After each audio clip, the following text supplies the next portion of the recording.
How's going guys, welcome to the channel.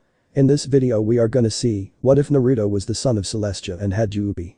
Huge shout out to hyotonuzumaki for this story. If you wants to see awesome fanfiction like this, don't forget to subscribe. Now let's get into the video. Walking down the road to the north post to Konoha was an 18-year-old youth wearing black Anbu-styled pants with red bandages around his ankles, black combat boots with 2 shuriken and kunai holsters seen on his person, as well as 2 belts holding several fuinjutsu scrolls around his waist. He had 2 black leather belts forming an X with another 2 wrapped around his waist, with a fox head acting as a buckle. He wore fingerless upper-length gloves with 2 black studded belts going around his arms. For his shirt he wore a black sleeveless turtleneck under a chunin flak jacket. On his back was large butcher knife-like sword without a hilt and bandages acting as a makeshift sheath, and a long katana with a bronze 4-pointed star and blue hilt resting on his left hip. On his back were the markings of the senju, uchiha, uzumaki, and namikaze, as well as what appeared to be his taijutsu that was pitch black with 6 white rings and 9 tomo, with what appeared to be several elements circling it on the outside. The flawless pale ivory skin and aristocratic features with a slight feminine quality to it, with 6-pack abs and a toned chiseled body built for speed, agility, flexibility and power. On face were 6 sharp whisker marks that were under his steel gray eyes that had what appeared to be looking into the eye of a raging storm that demanded respect and power. His hair appeared to be flowing in a non-existent wind that was midnight black, with red streams swirling through it as it reached his lower back that he had in a ponytail. This was Naruto Uzumaki Namikaze Uchiha Senju, son of a quad clan head of Konoha, war hero and heir of the Sage of 6 Paths, and second Juubi no Akami. Of course there was something the elemental nations knew of, was he was a celestial being. When his mother came to Konoha she wasn't who everyone knew her to be. After sealing her sister into the moon, she was unable to stand looking at it for another couple centuries as she left the land of Equestria with a double to do the work and take a vacation of sorts and came to the nations. While in her spectral form she saw the original Kushina dying as a child on the way to Konoha and merged themselves together, making them one and the same while living the life she had as Kushina Uzumaki Uchiha, and had soon promptly fell in love with his father Minato, who was aware of her real existence as an immortal princess of the sun. He was accepting and loved her nonetheless, but on the night he was conceived a man parading as his great-grandfather ripped the Kyuubi out of her as his father quickly sealed the 9 tails inside their newborn son Naruto. Being the celestial being she was, she could sense ill intent and knew Sarutobi, and Minato's teacher wouldn't let her raise her baby boy, let alone leave with him. With this knowledge she left everything she knew in her world, from the basics to the master techniques, even the dark aspects of magic that Queen Asakura was known for wielding, and the techniques that rightfully belonged to Naruto of all the clans he belonged to. Walking past the gate guards he made his way to the Hokage Tower to complete his 100th SSS rank mission to eliminate the remains of Oto and Orochimaru's forces, ignoring the Konoha 12 save for Hinata and Sasuke, who he gave a brief greeting towards as he walked through Konoha.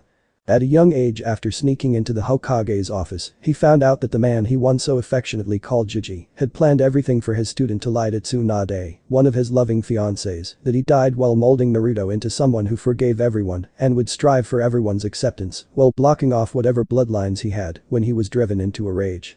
Running into the forest hiding his father's family home, he found a seal that contained the scroll his mother had left him and used his magical abilities to create a subspace where he could train for as long as he needed to master his bloodlines, but also his magical abilities and his flying capabilities. In the subspace he spent what seemed like a millennia in that space when it was only a few weeks in reality, and had fully mastered all of his bloodlines. While hiding behind the disguise of a moron, he hid away his true potential until the 4th war. Hokage's office. Walking into the Hokage's office, he saw the recently revived Toad Sage Jiraiya sitting behind the desk with the various Jounin and Toad elders as they turned with Naruto, tossing the mission scroll on the desk, saying mission accomplished Toad Sage. A random Jounin growled out, "Watch yourself tool when you speak to your betters." Giving a sideways glance the man backed away, seeing the storm in his eyes spin rapidly as they started to glow before turning his attention to the sage, saying, "I couldn't give a tuck if he was my father, the walking corpse should be happy. I'm even calling him sage, a title he hardly deserves, when I could call him Toad Tucker, and next week's lunch. Now are we finished? I've been on a mission for 3 weeks in Kiri and I was this close to razing the pathetic village to the ground. Why I tolerate you foolish ninja is beyond me.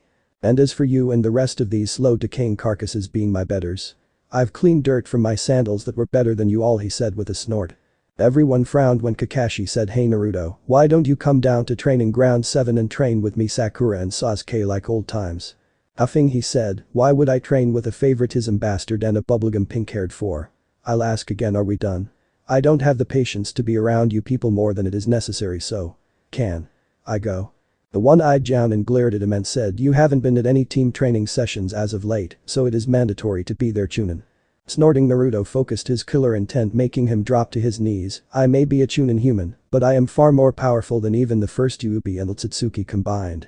I suggest you learn where you really stand in the world compared to me, because these jackets mean fit in reality. All they are a pair of symbols that mean nothing, just like these headbands.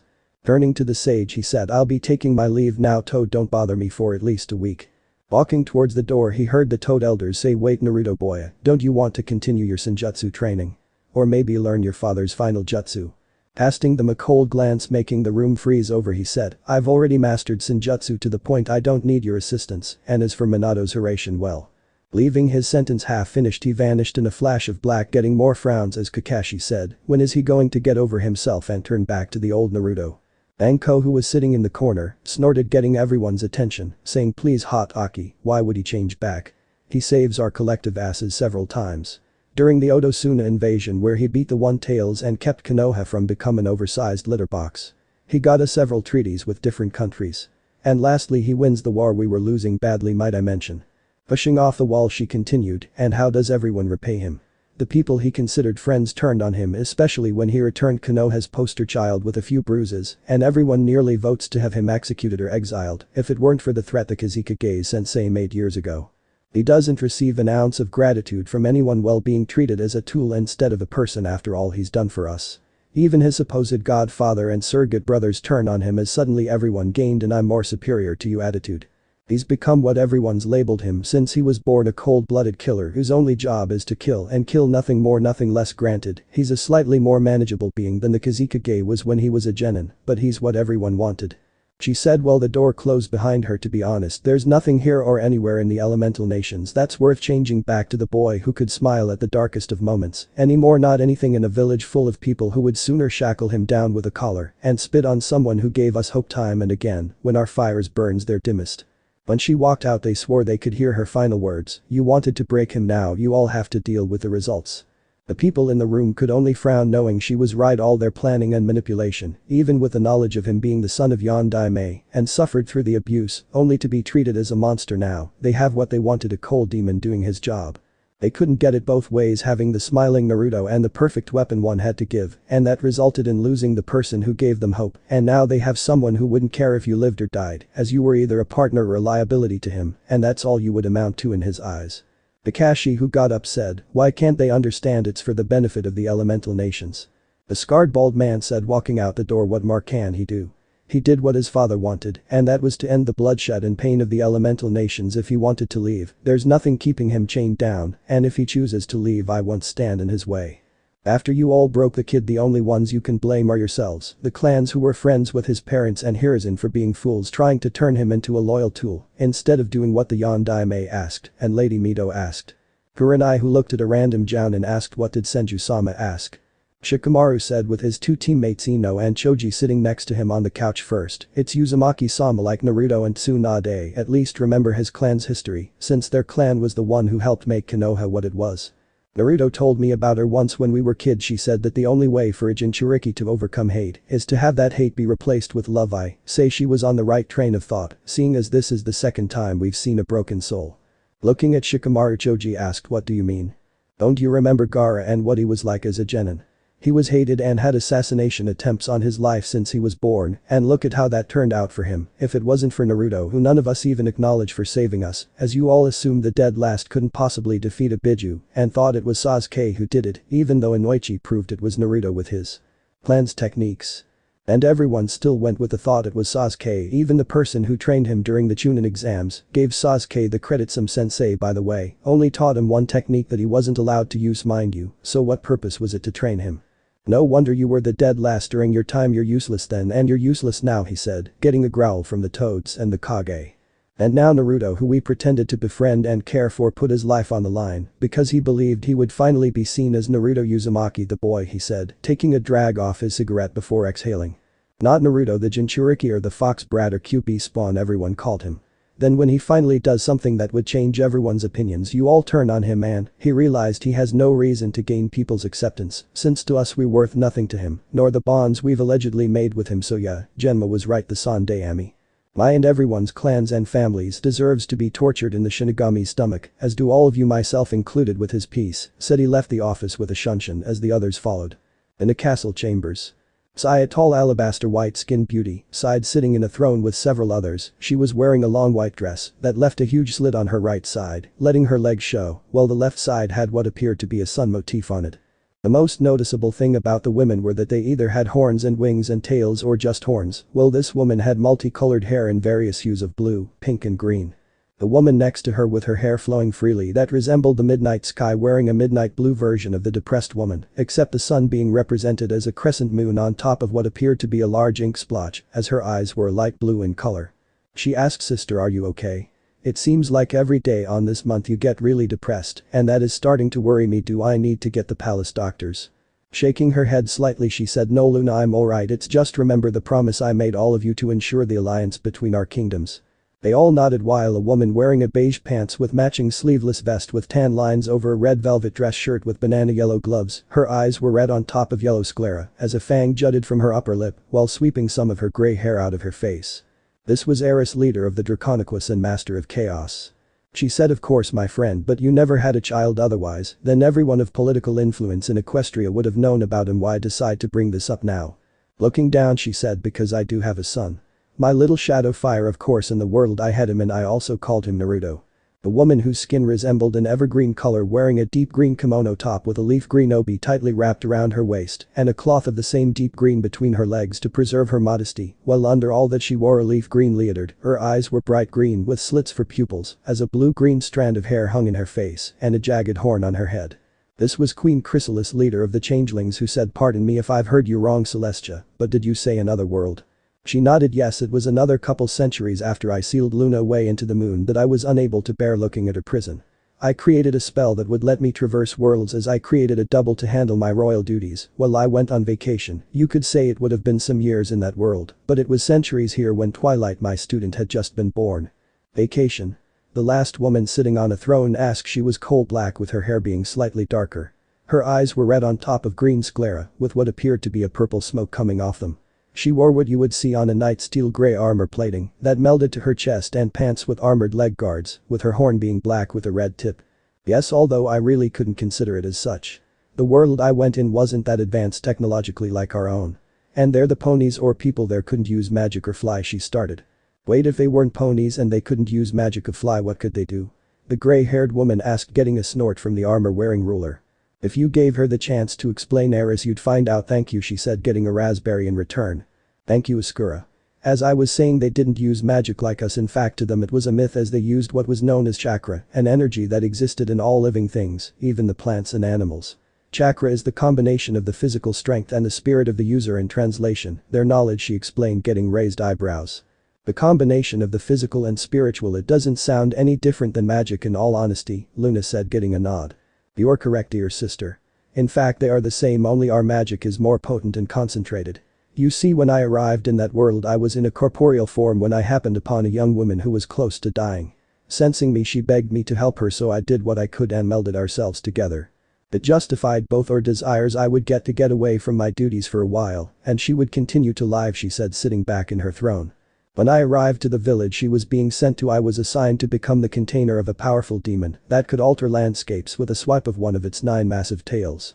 To be honest, it would take both me and Luna, as well as the elements of harmony, just to defeat it," she said, getting wide eyes from everyone, knowing Celestia and Luna alone were already powerful, but for a creature to require both of them and the elements was something they simply couldn't imagine. "For the time being I was happy I didn't have people bowing to me as I walked through the streets or getting special treatment. I lived a simple life when I met someone who I thought I loved until a horrible day arrived," she said with a growl, getting weird looks. "I became pregnant with my first and only foal, who on their world we gave him both my human body's names and his father's names, calling him Naruto Uzumaki Namikaze Senju Uchiha, while I called him Shadow Fire. The first and only time I physically held him when a masked man parading around with her grandfather's name ripped the 9 tails out of me and used it to cause mass destruction in the village." A tear escaped her eye. I intended to seal the nine tails away inside me again, but Minato, the current leader at the time, and my ex-husband chose to seal it away inside our son. He expected the village to respect his wish to see our son as a hero for keeping the creature from killing them at bay, she said with a cold laugh, unnerving those listening unused to hearing the usually kind and maternal goddess be so dark. I told him he was a fool for having such blind faith in such fickle beings who only care about power, and told him if he continued to proceed, he would spit on not only me and Naruto, but his own beliefs of family before anything. He simply grabbed Naruto and sealed it inside him by sacrificing his life to a god of death to perform the sealing, thus creating a weapon for the village, she said, creating the photo of her with red hair holding her little boy. That still doesn't explain why you left him there, Asakura pointed out, getting a tired sigh showing her exhaustion. I wanted to bring him with me, but I wasn't aware until the last minute that while I was being given an IV, the doctor, under the command of the last leader, placed a fast-acting poison inside it. When I had already reached him, my body died, as I could only do what I was capable at the time, and that was to create a collection of not only all the literature and spells in Equestria, including dark magic and runes, but his father's techniques and all the techniques and fighting styles I secretly stole in the world and left it in a mark I placed on him before I left. Included in the collection was the spell I used to get there that would bring him and anyone else with him back. I've been waiting for him to come home for 18 years now, she said, looking at the photo with a smile, before she willed it away in a flash. Not wanting to hurt her sister, Luna said, Tia, how do you know he can even use magic? I mean, you did have him with someone who can't. There is the chance he can't use it either, you know, like a Pugasi and Unicorn. The child is going to be one of the two species. Shaking her head, smiling, she said, no, when I placed the seal holding everything, I used a spell that would amplify my DNA, making him a full-blooded alicorn, while retaining his blood. I almost returned to that wretched place before. When he placed the nine tails in my son, I put a fraction of my soul inside it to speak with him at least once. When the fragment did its job, I was shown his memories and saw the life he had to live as a child, being treated like a monster because of Minato and that accursed old ape Sarutobi. Wait, that was a year ago. You were so angry. Equestria faced an extreme heat wave for a week before it stopped, Luna said, remembering that year. It was so hot everyone was forced to wearing their swimwear just because all their clothing was too thick to wear in the normally cool August weather. She nodded with a bit of a blush, as she was known as the calmer and rational of the two. She said, yes, after learning of his life, I hoped he would come home to where he rightfully belongs. Asakura, after hearing her response, stared with a blank expression till she said, Celestia, you do know that he is the only male alicorn in existence. Since your father Cosmos, you know he's going to need a lot of wives, and I'm not trying to sound weird or anything, but how are you going to be in his life when and if he comes back? Blushing, she said, it would depend. If that's where everything leads to, I wouldn't oppose, just so long as I can be a part of my son's life. The village stole the one thing I desired in my life, as to raise my son. This is one guilty pleasure I would fight for. And if the magical energy rolling off him when my soul fragment returned to me is anything, he's going to need a number of wives to populate the families he's from. Nodding, they relented as Eris asked, but dear Celestia, what makes you so sure this shadow fire in Naruto, whichever name he answers to, will come this year? She shrugged with a smile, looking out the stained glass window, saying mysteriously, call it mother's intuition. Namikaze Estate. Ugh, ignorant ninja, Naruto said, walking into his father's home. How he loathed the man for making his life the hell it was, but the difference was he was alive and his father was dead, which brought a slight smile tugging at his lips before he sat on the couch. Feeling a pair of arms wrap around his waist, he heard a soft voice tickle his ears, don't let those fools bother you, Inukoi. Their lifespans are the equivalent of flies, short and unfulfilling. Another two pairs of arms wrapped around his waist, saying, she's right, Narukoi, and besides, you've made a breakthrough on the seal that will let us and the others leave these accursed lands and start a happy life, with nothing being able to stop us. Reclining, he looked up to see three of his many fiancées, Tsunade Senju and Tamari Uzumaki and Shizune Kato, as he gave them loving smiles, something only those who hold a special part in his heart see. When Tamari found out her own brother, who was once a psychopath before Naruto set him straight, agreed to have the man of her dreams turned into the nation's pet, she disowned him and Kankuro as her brothers and resigned as a Suna ninja. When they asked why she did this, she said, I can't stand to share the same name as people who turned on the one who fixed our family and gave Gaara his sanity, and still have the nerve to call the man I love brother after choosing to turn him into a glorified pet for the world without even so much as a thank you for all he's done. Without another word, she packed everything of importance and left for Konoha and stayed with Naruto as a leaf Kunoichi and was marked by Naruto a month after the war. As for Tsunade, the two had secretly been speaking with one another since Naruto was in his second year of the academy through a special communication scroll that he used to speak to her by burning it, as it would transport said scroll to another person or location.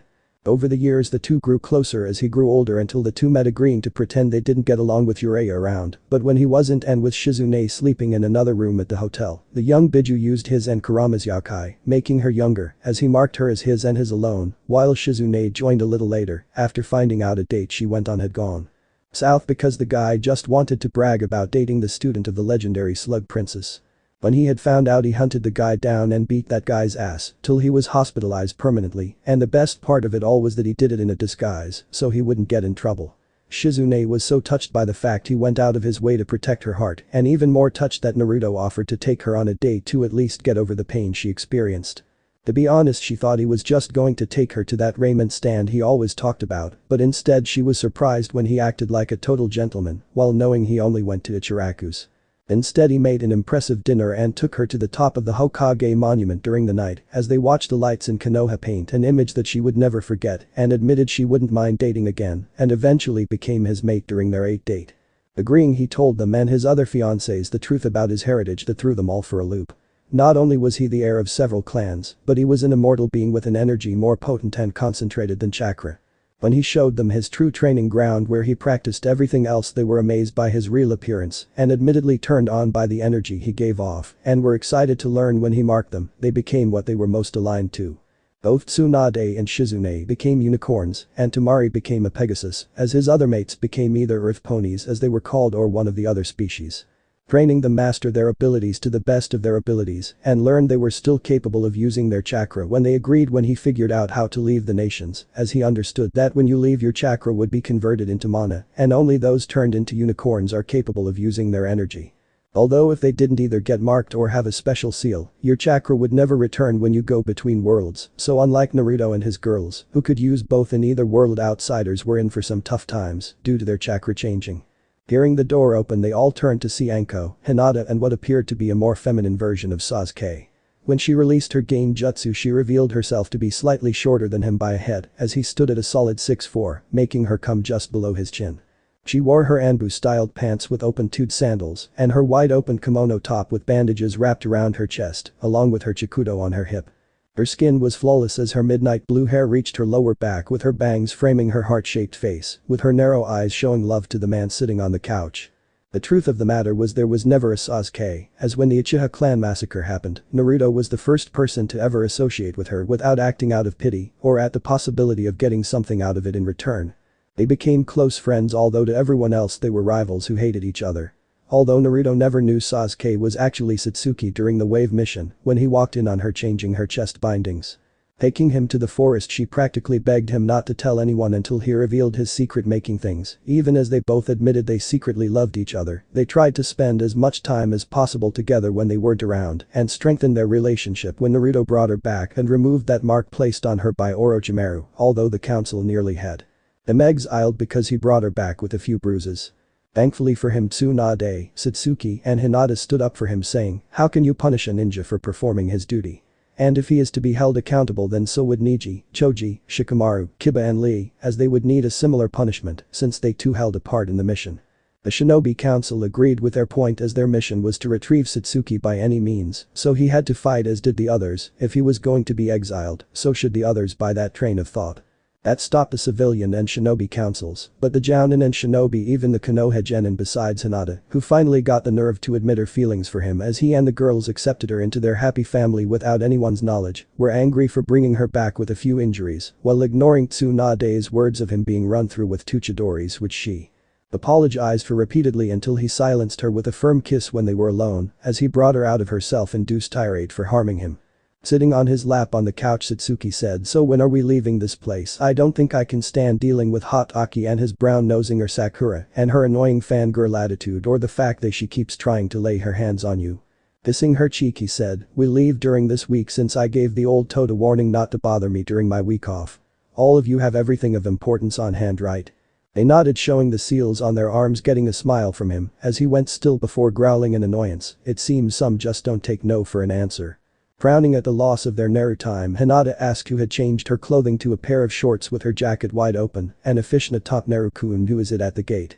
Apparently hot Aki and Haruno, he said, letting Satsuki get off his lap with a pout before he kissed her and grabbed his sword after he had stripped his clothing to a pair of sweatpants, revealing his chiseled chest and 8-pack abs with a fist-sized scar over his heart that he proudly wore as a battle scar that he called his badge of honor. 8 of the Namikaze estate. Where the hell is that baka? He should be out here when we demand him to be out here. The recently promoted Jounin Sakura shouted in outrage only to hear a cold voice come from behind her. You know, Haruno, when you enter someone else's land it's impolite to demand something, and I'm already in a rather piss-poor mood, so I would suggest you watch what you say before I toss you clear across Konoha to the seas. Yuki no Kuni with your arms bound and your chakra sealed, the voice said, making her jump in fright, seeing him standing on a tree branch with cold eyes as the hurricane in them spun slowly. Kakashi, trying to defuse the situation, said, Mama Naruto, no need to be so hostile, we just want to see how our old teammate is doing. Casting hot Aki a bored look, he said, I was resting from my 3-week-long mission before you and your bubblegum pet decided to bother me when I made it painfully clear I would like to be left alone, so what do you want? Now Naruto, we just wanted to see if you knew where Sasuke was and if you two cared to join Sakura, Sai and Tenzo for some training. Kakashi said with his annoying eye smile, getting a scowl from Naruto. I already made myself pretty clear, I don't want anything to do with you or your team. And as for Sasuke, he's inside as we had just finished training and decided to relax since he was tired of people butting into his business every day he goes out alone, Naruto said, bored of their company when Sakura had hearts in her eyes and tried to force her way into the compound. The grin spread on Naruto's face, saying, I wouldn't do that if I were you. But his warning was too late, as when she walked to the gate she got launched away and into a tree. I don't like intruders, so I modified the seal to push unknown chakra signatures. I haven't keyed into the matrix away from the gate, although I guess I could have told you sooner, oh well. Baka, let me in to see Sasuke-kun, she said, stomping towards Naruto as she brought her fist down, only to receive the large butcher knife-like sword poised at her throat.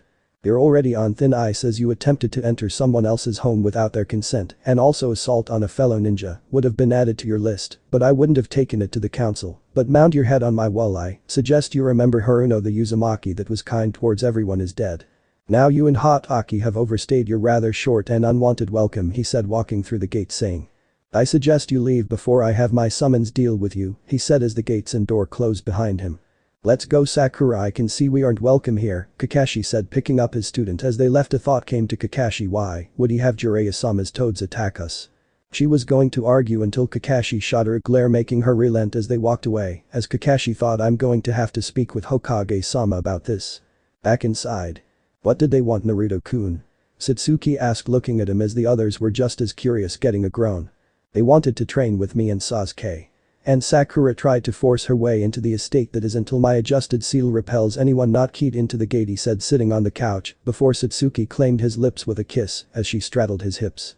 Aw, come on Satsuki, share our mate would you, Hinata complained, getting nods from the other women while getting the bird from the Uchiha heiress. Yeah, you heard the girl, share our man Satsuki, Anko said before an ethereal tail rose matching his hair rose, making them stop. Girls, what did I tell you? He said, getting a unified answer. You always have enough time for all of us, so there is no need to fight, they said, getting a nod and a small smile. Exactly, now let's head to bed so we can prepare to leave, he said as they nodded, dragging him up the stairs, getting an amused chuckle from him as he suddenly looked to the right, seeing a small puff of smoke, making him smirk. Later in the week. How's the seal going, Naruto-kun? Hinata asked, sitting next to him as they all gathered at the Valley of the End as he started inscribing a seal into both sides of the waterfall, as they all had some decent-sized scrolls on their backs. Almost finished, girls, just a couple of adjustments and we can kiss this accursed world goodbye, he said when he heard. And where exactly do you think you're going, Naruto boy? They heard as they turned their attention to the voice to see the remainder of the Konoha 12 and the Jounin and Jiraiya behind them. Well, if it isn't the trash, if you're wondering, we're leaving this hellhole, thank you, Naruto said as he formed a clone to continue working on the seals. We didn't give you permission to leave, dope. Kiba snarled, seeing Hinata wrap her arms around Naruto's waist. I didn't think I needed a couple of apes' permission to leave. Besides, where we're heading you won't be able to do anything anyway, so this is where we say our goodbyes, he said, blocking a Jaiken strike from Niji before pushing him back. You really are stupid enough to think a simple palm would hurt me. Hinata has a harder hit than you, he said when his clone announced. Boss, the gate's open, hurry and go. It said before dispelling as they all smiled. Well, all I would say, this had been fun, but you know I was never a good liar, he said as they all jumped through a swirling vortex as it closed. Damn it. We lost our weapon, a shinobi said, getting a snort from another random Jounin. You forgetful Hokage-sama is a seal master, he should be able to recreate whatever the demon used to leave and his horse will not be free for too long, he said as they all watched Jiraiya look over the carved seals to see they had become worn after the use. What type of seal is this? It looks like a summoning seal with a mix of Minato's Horatian seal. Did the actual traverse worlds? He thought, taking it to memory before he got up. Everyone, we're heading back. The seal has become worn, so going after them will take time. For now we go about our business with nobody spreading word of this to anyone. Jiraiya said, getting a salute from everyone as they all left the area. Jiraiya boy, where is it you think Minato's boy went? Ma asked, getting a shake of the head, saying. I don't know, but we're going to get him back and turn him into a toad statue and make sure he returns to the old Naruto so he can protect the Leaf Village and put him into the breeding program, he said as they nodded, joining his shinobi back to Konoha. In the center of a deep dark forest. A tall gray-coated woman with black markings heard as she turned from her boiling pot, wearing a black and white tube top and a long black skirt with a slit on the side, showing her long legs with a sun motif on her hip, matching the one on her arms, as her white and black hair reached her lower back, with the right side being shaved close to the scalp. It seems the Everfree will no longer be the same to me, she said with a chuckle, grabbing her walking stick as she walked out of her hut following the sound of the yelling. Note, I won't always make her rhyme because I'm not skilled at rhyming, so when I come up with one I'll have her do it, but not all the time. Further out in the forest. Ugh, Shadow Fire-kun, a forest green woman with blonde mane tied in two pigtails matching her tail, said as she got up, showing her hazel eyes with a green flame-like aura, with two hands crossing as a marking on her shoulder, wearing her usual clothing. Yeah, he said, groaning, showing his ethereal mane solidify into a black mess with red swirls in it, with some of his hair just sweeping across his eyes, with his horn parting it, getting up as he stretched his midnight black wings, extended as the color of his wings matched his coat, with a mark on the back of his shirt was seen on both shoulders, with his 10 wolf-like tails sweeping across the ground. As he and the girls took of their sandals, seeing as they've been replaced with hooves, which was something they found to be highly uncomfortable. We are never taking that way of transportation again, Naruto-kun, Hinata said, standing as her coat was a lavender color as her Hyuga clan mark, surrounded by a blue flamed lion with a rabbit in front of the mark and her wings tucked firmly on her back as her matching midnight blue mane and tail flowed in the soft breeze. I might have to agree, Naruto-kun, that was not an experience I want to experience again, Satsuki said, straightening up as she showed she had a coal gray coat with midnight blue tail and mane, with the uchiha fan made of lightning on her shoulder with a storm cloud above it. Are you two nuts? That was a hell of a ride, Wolfie, can we take a second ride? Anko said, jumping to her feet, hooves, as she showed her beige coat with her purple mane in its pineapple hairstyle and tail, with her mark being a snake with a sword in its mouth. The sand brown wing smacked her in the back of the head as she turned to see Tamari's sand brown coat with her blonde mane still done in 4 pigtails and tail, with her mark being a tornado made from sand, saying, I think we all would prefer to keep what we ate in our stomachs, thank you very much. I agree with Tamari-chan, Shizune said as they turned to see she had a sea green coat with short dark oak brown mane and tail, with a mark on her shoulder was a plus made from green flames. It seems I have some new ponies in my urban home, they heard, making them jump, drawing what weapons they had on hand to see a woman with a grey coat with strange markings, wearing a black and white strip tube top with a long black skirt, as her mane was long with the side of her hair cut close to the scalp. No need to fear, my pony friends, I did not mean to offend. I am Zecora, the medicine mare in the Everfree forest, she said with a kind smile, making them relax, seeing as she meant no harm, but saw her blush while subtly looking at Naruto, who was wearing what he always wore in Konoha, except like him the others forsake their headbands and jackets. As the girls quirked an eyebrow, they agreed to plan and to see when they spent more time in Equestria, that they would see if the girls here would care to join their happy family. Well, Zecora-chan, it's nice to meet you. I'm Shadow Fire, or you can call me Naruto, he said, extending his hand, which she took in a firm grip before tilting her head to the side. Fish cake? She said, seeing him vanish to the other side of the clearing, with a depressed aura over his head, mumbling to himself while drawing figure eights in the ground. I'm not a fish cake, I'm a maelstrom bucket, they heard him mutter, getting a soft laugh from the others, causing Zecora to raise an eyebrow. Is he okay? I am curious for what made him be that way. She asked, getting a nod from Anko, who was wearing low-rise jeans with a black muscle shirt and her trench coat. Yeah, Naruto-kun is fine, it's just his mom meant for his name to mean the secondary meaning as in maelstrom, but everyone always jumped to the first meaning as a topping in raiment, she said, gesturing towards Naruto, who was still depressed. Naruto-kun, don't you think you should get up? We gotta find out where in Equestria we are and plan from there, Hinata said, wearing her usual clothing, complete with the lavender jacket minus the sleeves. She is right, Naruto-kun, besides a local found us, so Zecora might know where to go, Tamari said, wearing her old Tsunejounin uniform. Although the herbs here seem rather unique, just imagine the medicine we could make with these once we find out what they are and their effects, Tsunade said, with Shizune nodding as they wore their usual clothing.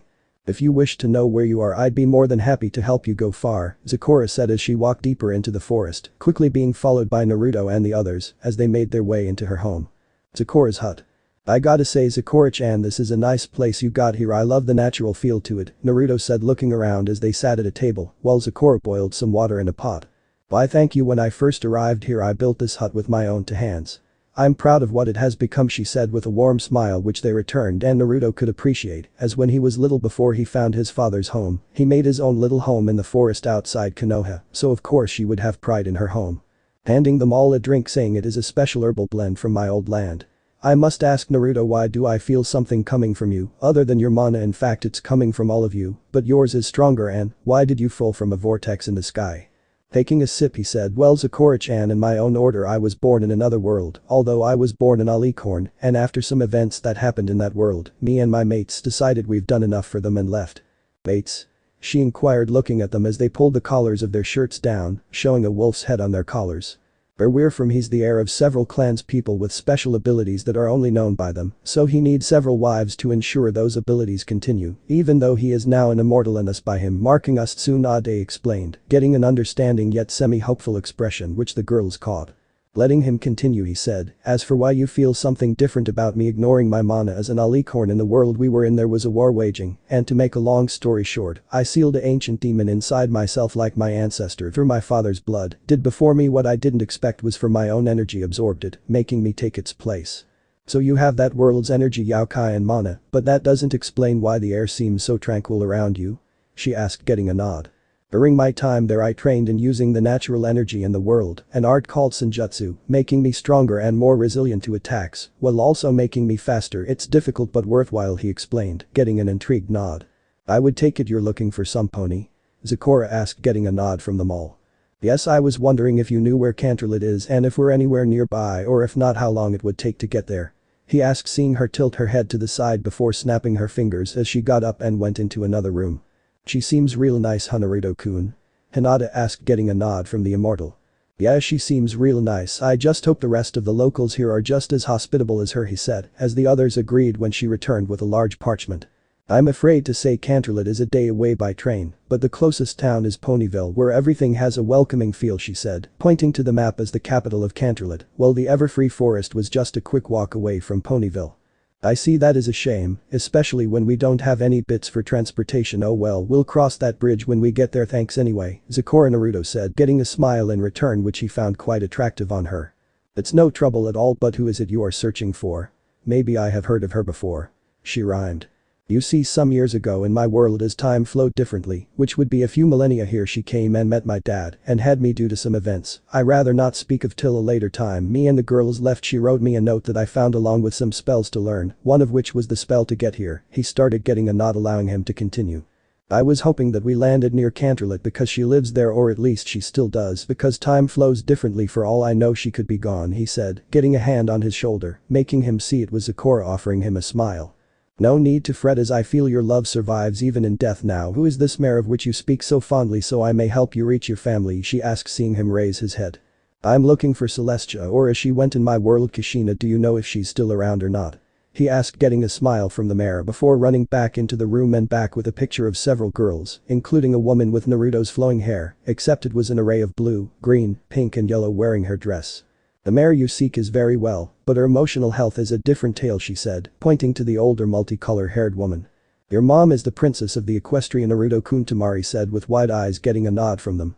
A prince of the Whirlpool Nation, possible heir for the throne, reincarnation of the Rikido Sennin, and the nickname Juubi no Akami. Your life just grows more and more interesting, she said good-naturedly, which they laughed at his blank expression. I must agree, the world has a way with playing with you, my little pony, she said, getting a snort. Stick around, Sakura, my dear, the world has been messing with me since I was old enough to walk, and thanks, Sakura, you don't know how much this means to me, he said with a smile which she returned with a blush when he hugged her before separating. She shook her head, saying, there is no need to thank me, I was simply doing what I thought was right and reunited a family. Do you know when you will go? They shrugged as he said, I don't know, none of us have any bits, and we don't know where the train station is, so we will be spending some time in the area getting familiar with the locals.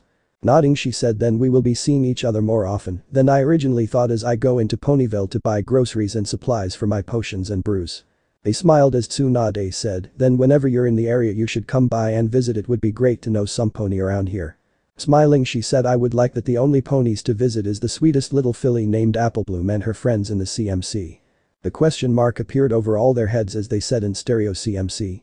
She nodded. The CMC, or as the acronym stands for the Cutie Mark Crusaders, they don't have their cutie mark, so they do various tasks to find their special talents. Sounds like they have some serious dedication for them to be so young. I like that, Naruto said as the others nodded. If it's worth earning, it's worth its weight in effort, sweat, frustration and tears, Anko said, getting a nod from the others. Sagely words from a mare so young, Zecora admitted, getting a good-natured laugh from Hinata. I guess miracles do happen, huh? She said with a soft giggle as she ignored the mock glare sent her way by the snake mistress. As they all got up to leave, she said after wishing them well, if you ever need something do stop by at any time and feel free to keep that map. We will thank you, Zecora-chan. Naruto said, walking away as they waved her off, making her smile. Naruto-kun, you just made life here much more interesting, she thought before adding more wood to her fire as she went back to her pot. Outside the Everfree forest. Well, she was nice, huh? Satsuki said, getting a nod from the others. And very helpful. I think I could get used to this place and not have to worry about power-hungry bastards and manipulators walking without toes is something I'll have to get used to, though, he said as they nodded. Wait, this is your biological form, shouldn't we be complaining about this? Hinata stated, getting a shrug. Granted, but I never stayed in this form for extended periods of time, and I only used this form while training to test if I still retained my chakra and if it was possible to use it as a pony. Judging from our chat with Zecora, I sensed that they all have chakra, it just seems that they use it in different ways, he said, getting raised eyebrows. How so, Wolfie? Anko said, with the others just as curious as Satsuki. Hinata, Tamari and Naruto flew while the others walked.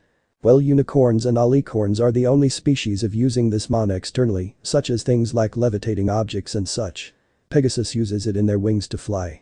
While earth ponies use it in their strength, making them stronger than any of the 3 races of pony, he explained from reading the books his mom left along with the magic training and different spells of types. What about the alicorns? Hinata asked, flying next to Naruto. Alicorns are the perfect blend of Pegasus, unicorn and earth pony. We have the unicorn's expertise in magic. The Pegasi have a knack for flying. And the earth pony's strength, he continued as they made their expedition towards Ponyville when he was pulled down with his face cupped in Anko's hands. So you're saying I'm stronger now? Fuck yeah. She said, throwing him in the air as he caught himself and hovered in front of her with a blank expression, causing her to chuckle sheepishly. Yes, quite stronger, so much stronger in fact that with the fact you're now part demon and your chakra and natural strength from training, you're more powerful than Guy without his weights, and with all 8 gates going now. I don't know about you, but I smell something sweet calling me, so I'm going to follow it, he said, drifting through the gates of Ponyville as the others' stomachs rumbled, making them chase after them. Sugar Cube Corner. Hi. Was the first thing they heard, causing Anko to jump seeing as she appeared right behind her, making them all chuckle before she got in everyone's face. Her coat was a hot pink as she wore a pair of blue jean shorts with a mark of 3 balloons on her hip, matching the one on her shoulder, and wore a light pink t-shirt with the same 3 balloon logo on the left breast. As the balloons had smiles, her eyes were light blue, while her hair and tail was a magenta color, both of which were a mess. Hi, my name's Pinkie Pie and you all must be new here. I know because I know every pony in Ponyville. Gasp, wait, if you're new then that means you don't have many friends, and that must be really bad, but don't worry, I'll be your friend and help you make more.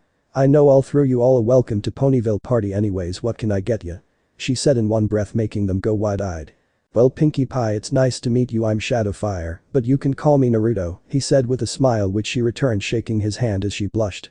It's nice to meet you, Fishcake. She said, making him face fault with waterfall tears as he muttered, why does everyone jump to the first definition? Looking at him as she knelt in front of him, poking his head, she asked, is he okay? I mean, I'm known as the random pony, but I don't think I've seen any pony just go from smile to that. They shook their heads as Hinata said, I'm Hinata, and yes, Shadowfire is okay, it's just his name. Naruto is a 2-term word, one being the one everyone assumes, instead of its actual meaning of maelstrom. It's kind of a running joke for him. She nodded and said, oh well, welcome to Sugar Cube Corner, and I'm your server Pinkie Pie, party planner, pony extraordinaire. If there is something party worthy you can expect me to throw it, see anything you would like. Looking through the displays, Hinata said, we actually don't have any bits, since we don't have any jobs, we spent it all traveling here when we ran into a mare named Zecora. Seeing the look on their face, she got in close before nodding with a smile, then let me get whatever you all want as a welcome to Ponyville. They looked at each other as Tsunade said, please, we couldn't take advantage of your kindness. She shook her head. I insist, besides your friends haven't stopped drooling over the displays, plus this way I get the chance to know my new friends and give you a tour around Ponyville. Nodding she relented saying then thank you very much Pinkie Pie. I'm Tsunade, and I'll have a slice of that German chocolate cake. Nice to meet you Pinkie Pie I'm Shizune, and I'll have some apple fritters they look delicious she said, getting a happy nod. I know my friend Applejack and her family own the farm that grows the apples. And boy are their apples juicy we can stop over there first after you all eat she said, taking everyone else's orders. Naruto got what Tsunade ordered, Hinata and Temari got cinnamon rolls, and Anko albeit disappointed they didn't know about Dango, got a slice of fresh apple pie, which after the first bite they cleaned through their food real quick. Man Pinkie Pie that is by far the most delicious thing I've ever tasted you said you make all these yourself. Temari asked getting a nod from the excitable mare. Yup. Well there's also Mr. N although they're on their second honeymoon after being married for 10-something years and having their twin she said, noticing Naruto's wings and horn. You're an alicorn? She exclaimed as Naruto nodded with a raised eyebrow.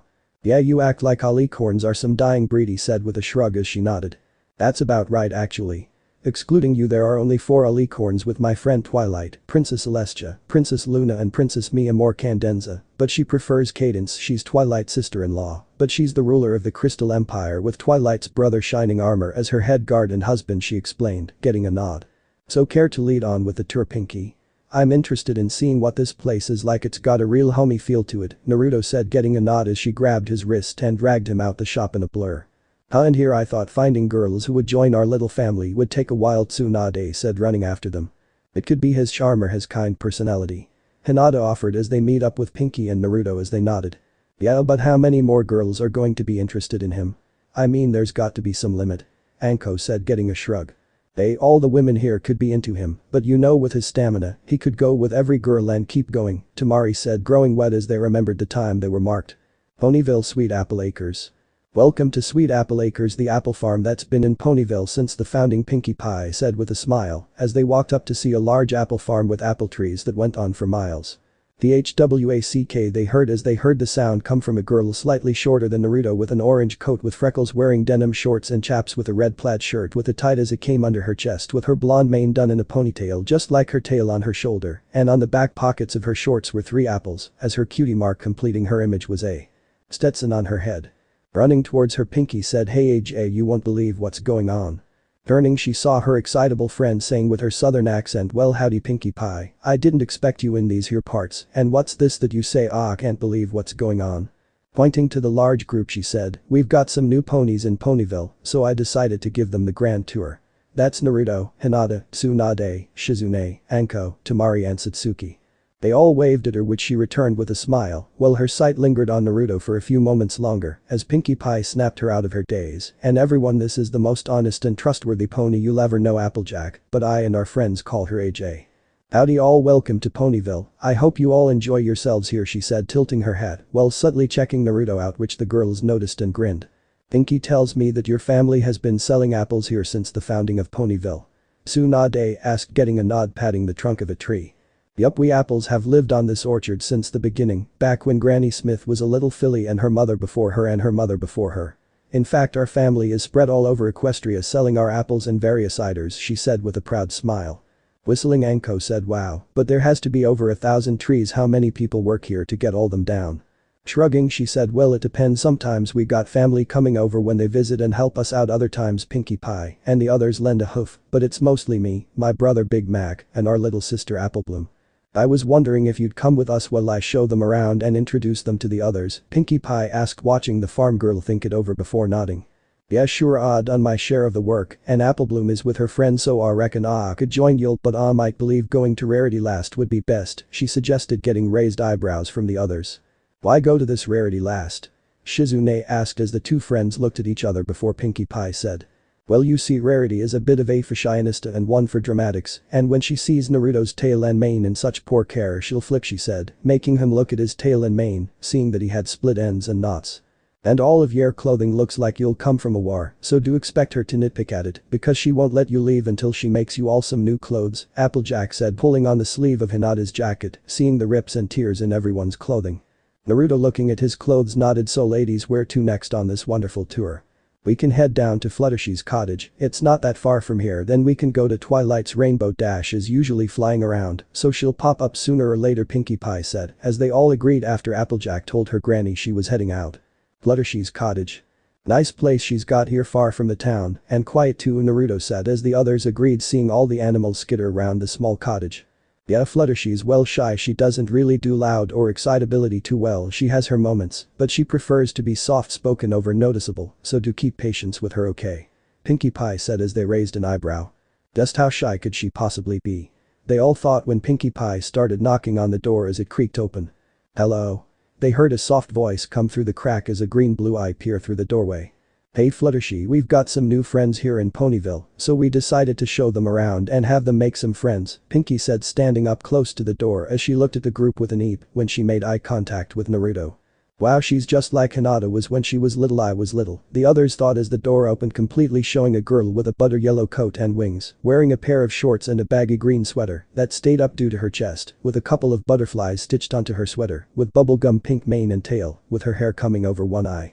Howdy Fluttershy, we want you to meet some new friends of ours. That fella there is Naruto or Shadow Fire, Applejack said, pointing to Naruto, who waved with a slight smile. Then we've got Anko and Temari and Hinata, she said as the two smiled, waving or giving a salute, while Hinata gave a bow. And lastly we've got Shizune, Tsunade and Satsuki, they're new here to Ponyville, and Pinkie here insisted on showing them around. Everyone, this here is Fluttershy, she works as a vet and takes care of just about any critter that she comes across or some pony brings to her attention, Applejack said as Shizune bowed while the other two nodded towards her while she waved with a smile.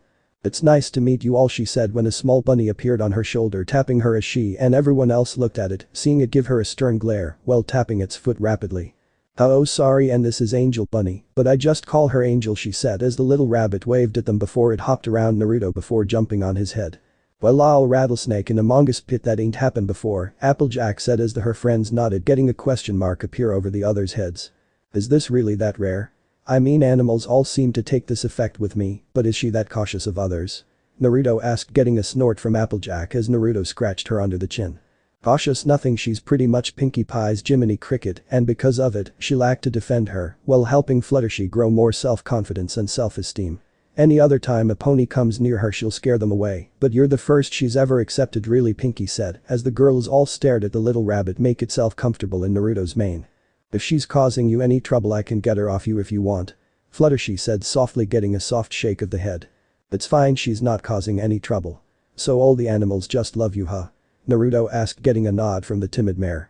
Well, I wouldn't say that, they all just seem to naturally like me, and I enjoy helping animals, she said, getting a soft smile from Naruto as he saw an image of a younger Hinata overlap her. Come on, we still gotta get to Twilights and Rarities, you slow pokes. They heard as she was already at the end of the road, making Naruto's group look from where she was to where she was before. How did she? But she was just here a moment ago. Tsunade exclaimed, getting a laugh from Applejack. It's best not trying to understand, Pinkie Pie. Twilight tried using every scientific method she had available, and she almost went insane, she said, making them all look at Fluttershy, who nodded meekly as they all ran after her. Twilight's library. Huff huff, man, how could she run that fast that quick? Temari panted, sitting against a large tree as the others panted save for Fluttershy and Applejack. Does she ever get tired? Shizune asked, getting a negative from the two mares. Nope, she's got boundless energy that one. Some of us believe she's actually a unicorn as she hides her horn in her poofy mane, Applejack said good-naturedly as the others chuckled while Naruto raised an eyebrow. Or she's just capable of distorting reality and manipulate space and time to her will. Naruto said, getting the two girls to raise an eyebrow while the others nodded. Why would you think that, and more importantly, how is that even possible? Applejack asked. Where we were from before coming here, we were in a war, and let me say, even earth ponies could use some form of magic to spew fire. Create dragons made of water. Heck, the man who started the war was able to manipulate space and time to the point enemy attacks were useless because they would phase through him. We've seen some interesting things, he said as his girls nodded, with Anko doing an example as she disappeared in a puff of smoke, as in her place was a double of Naruto down to the last detail. How did you? Applejack and Fluttershy blushed at the sight of two Narutos, both of which had that smile that they found so alluring to them when Anko changed back. As we said, where we were before, earth ponies could do things like this no problem, even more devastating things too, he said as they nodded before opening the door. Inside the library. Pinkie.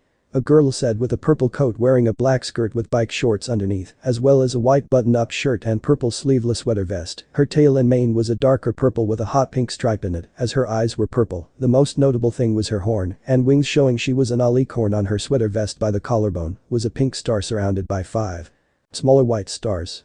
But then I was like, whoa, this guy was not only cute, but he was an alicorn, and he and his friends. Pinky continued as she ignored Twilight trying to get her attention until she was silenced thanks to her friend covering her mouth with her hand. I don't know why we don't just get her a muzzle, makes getting a word in so much easier. Twilight, her friend, said she had a cyan blue coat with her rainbow colored mane that she kept in a high ponytail and tail, and magenta colored eyes. She was wearing a pair of brown short shorts with a dark blue leotard and short hoodie that would leave her stomach bare. On the back of the jacket she had a storm cloud shooting a rainbow colored lightning bolt. That would be cruel. Rainbow dash. Now Pinky, I'm going to take my hand off your mouth. Do you promise to stop talking when I do so I can say what I have to say? Twilight asked, getting an excited nod which Twilight returned. Now Pinky, you said a random alicorn, a male alicorn at that, and several women just walked into your store with no bits to their name and you offered to show them around. Twilight asked, getting a hyperactive nod. And you took them to Applejack's family farm, then to Fluttershy's cottage when you decided to bring him here. She continued, getting another nod. Looking around she asked, so where are they? The hyperactive pink mare started to panic when they heard their hero. Turning, they saw Applejack and Fluttershy walk into her library when they saw the new arrivals to Ponyville. As like before, the two mares blushed seeing Naruto. Twilight, this here is Shadowfire, but he goes by Naruto. With him are Satsuki, Tsunade, Shizune, Temari, Anko and Hinata, Applejack said as they all nodded with a slight wave when Twilight used her magic to grab a book and read the word Naruto. Fish cake, she said, causing a depressed aura to flood the room as he sat in the corner. He has the second translation as goes with Maelstrom, and the first one is sensitive, Pinkie Pie said as she gently patted him on the shoulder, letting him get up. Anyways everyone, this here is Rainbow Dash, fastest flyer in all of Equestria and our resident alicorn princess Twilight Sparkle, she said, getting a sup from Rainbow Dash. Well, she got away from Twilight when a little purple scaled dragon walked in wearing gray shorts with a purple short-sleeved shirt under a green hoodie with short purple hair with toxic green streaks in it, with him just coming. The Naruto's mid-stomach. Hey Twilight, Pinkie Pie, Rainbow Dash, Edge, Fluttershy, I don't think I know you guys, he said, standing in front of Naruto and the others when Angel hopped out of his mane and onto the little dragon's head before running to Fluttershy, getting a snort from Anko and Temari. Hey Spike, these ponies are new to town. That's Shadowfire, Temari, Satsuki, Anko, Hinata, Shizune and Tsunade, and Pinkie Pie decided to show them all around Ponyville. Every pony, this is Spike, Twilight said, introducing the little purple and green lizard. Walking forward he extended his clawed hand. He said, nice to meet you, as you know my name's Spike, welcome to Ponyville. Grabbing it in a handshake, Naruto said, thanks for the welcome. I've gotta be honest, I've never seen a dragon in real life before. I gotta say you've got a firm grip, you train.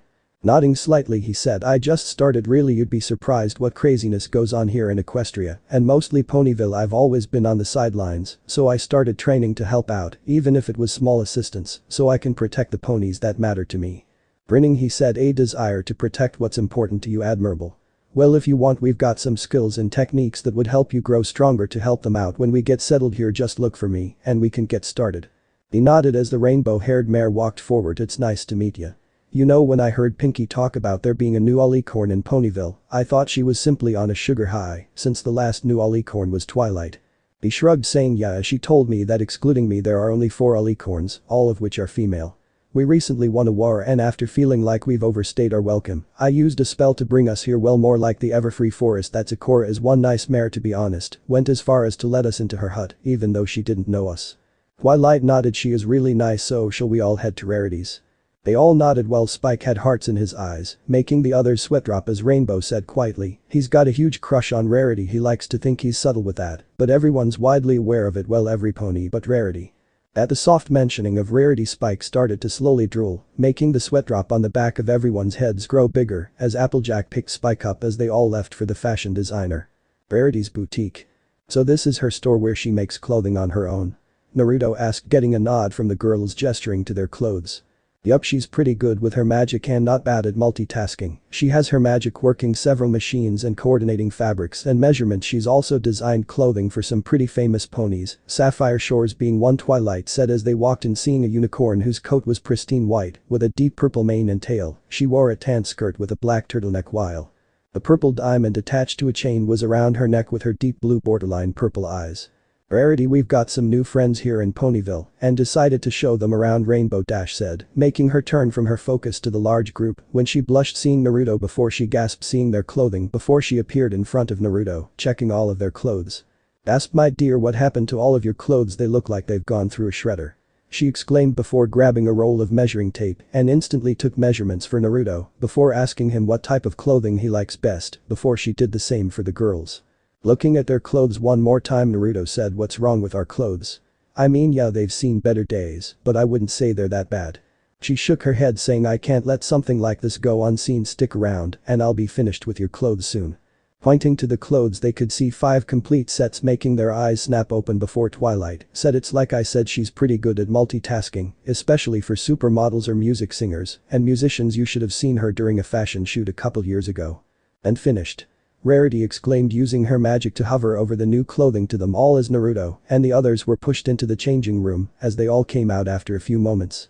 Naruto was wearing a pair of black denim jeans with 2 denim overlay pockets as he had belts wrapped around his legs with a long sleeveless gray double-ended zipper top that left the belly button bare, showing he had his fishnet on with a 2-tone sleeveless vest with the body being black with red lining as the inside was royal blue and a single black arm warmer. Imagine Riku's KH2 costume.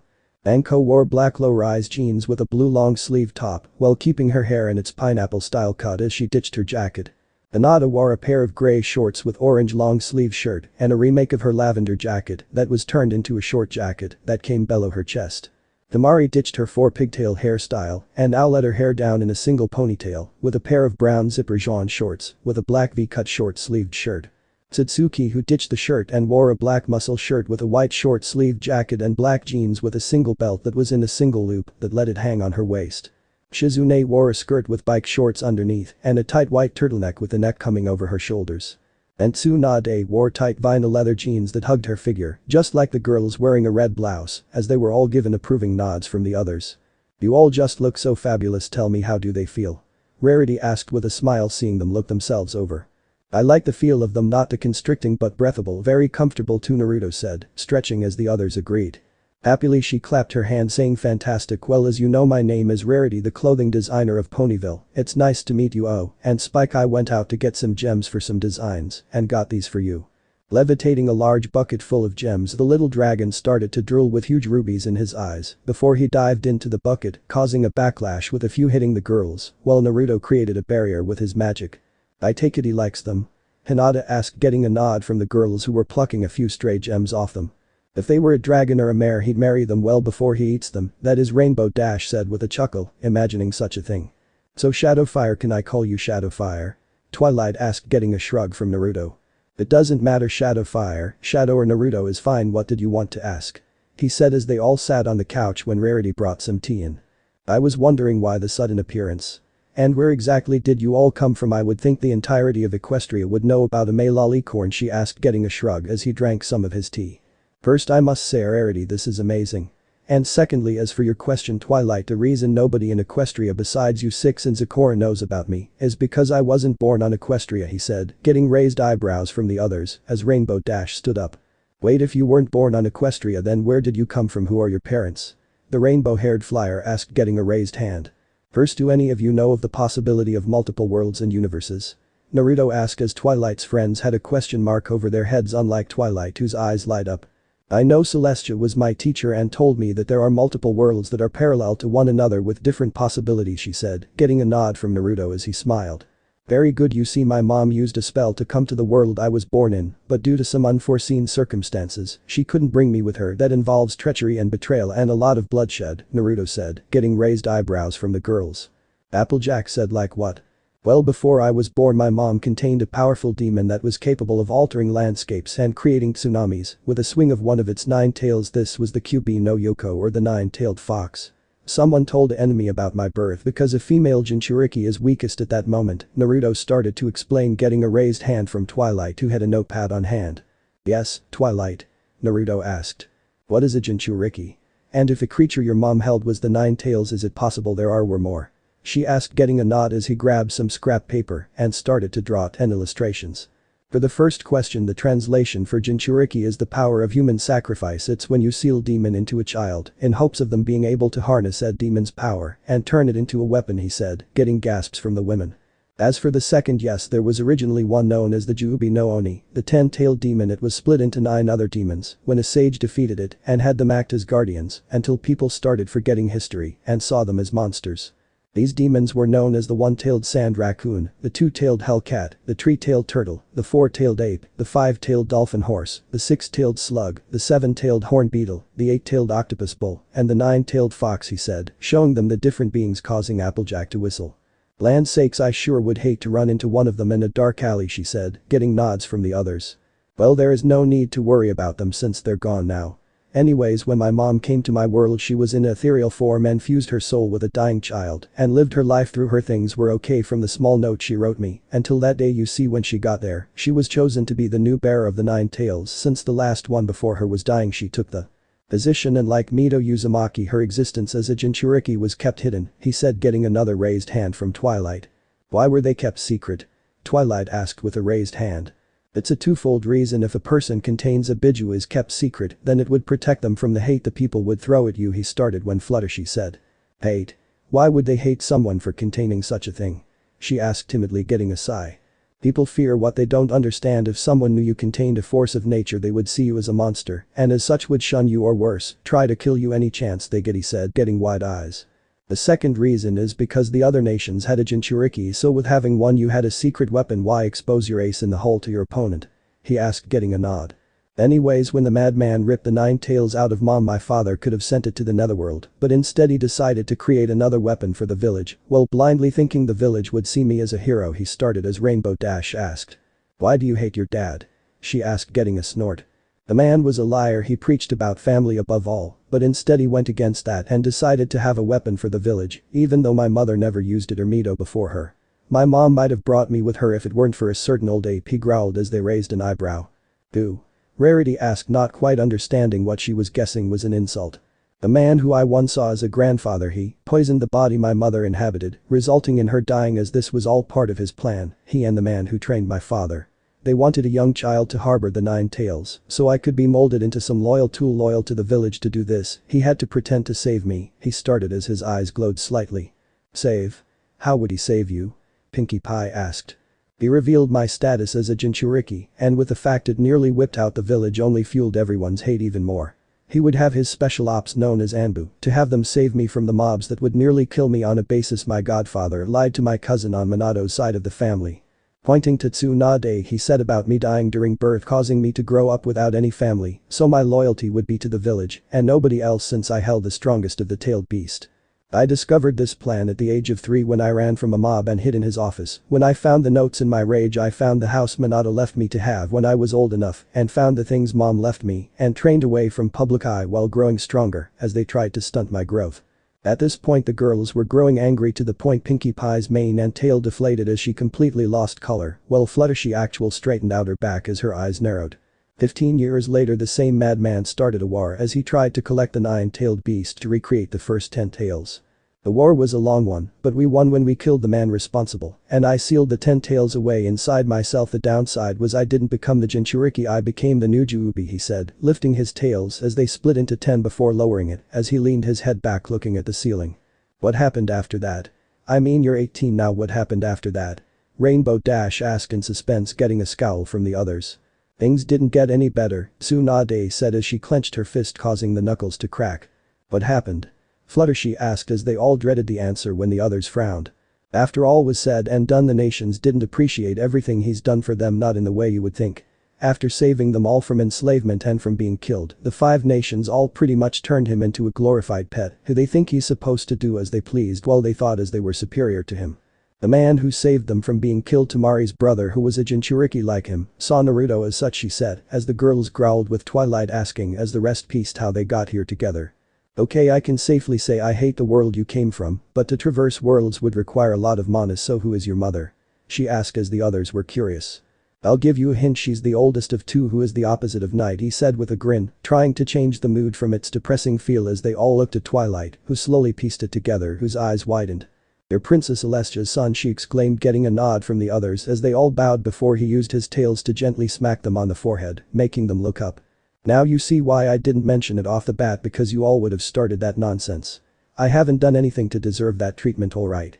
All I want is to be treated like any normal pony and become your friends while trying to live a life here in Equestria, and I don't want to hear anything about a prince, alright?" He said with a smile, making them nod.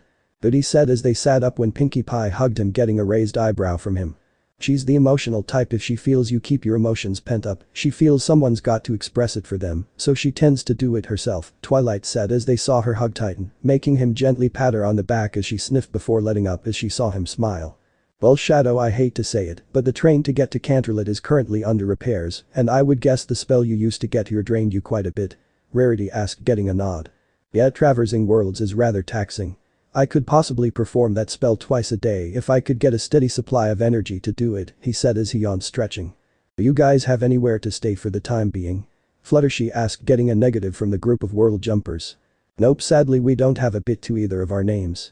We were possibly going to make a campsite for the night and travel to Canterlot when the sun comes up. I mean, if leave early, we should make it by midnight tomorrow," Tsunade said, causing the farm girl to stand. "Now that we just can't have. If you'll want, I can put you all up at the farm. We got plenty of room there until either Twilight gets a letter from the princess for some transportation, but till then you'll are free to stay with me and ma family at Sweet Apple Acres," she said in a won't take no for an answer tone, missing the jealous glares from her friends. "Well, if you insist, but at the least let us help you on the farm till then as our sign of thanks," Tsunade said as the others agreed, unable to accept such kindness without repaying them. "Alright, come on, Granny Smith is probably setting dinner already," she said as they all walked out, waving goodbye to the others. Sweet Apple Acres. "You know, Applejack, it's still hard to believe that just you and your siblings are the only ones to work here on the farm," Anko said, looking at the large spread of apple trees. "Well, it's like I said, we get some help from family every now and again, but with hard work and dedication we manage on our own just fine." Applebloom is able to handle about 10 to 20 trees on her own before getting tuckered out. "Big Mac and I can clear about 100 easy," she said, getting a whistle as she opened the main door. "Granny, think you can set up 7 more plates? We got company," she announced as they followed her into the dining room. "Mo, we've got guest. Well, let me just get a few more plates," then the elderly woman said, walking back into the kitchen. She aged well for her elderly state. She had a pale green coat with her gray mane and coat done in a bun, as she wore a pair of jeans and flannel button-up shirt with a hot pie on her shoulder. "Pia, I'm Applebloom. It's great having new company over," a little girl said with a yellowish coat with red mane and a bow in her mane. She was wearing blue overalls and an orange shirt with a wide smile. "Yep, the tallest in the room," said, standing just over Naruto by a few inches, making him 6'6" with a red coat and blonde mane and tail, wearing worn blue jeans and a gray flannel shirt with the sleeves rolled up. "Everyone, this here is Shadowfire, Tsunade, Satsuki, Hinata, Tamari, Anko and Shizune. They're new here to Ponyville, so I offered to shack them up until we can get to Canterlot to speak with the princesses about something.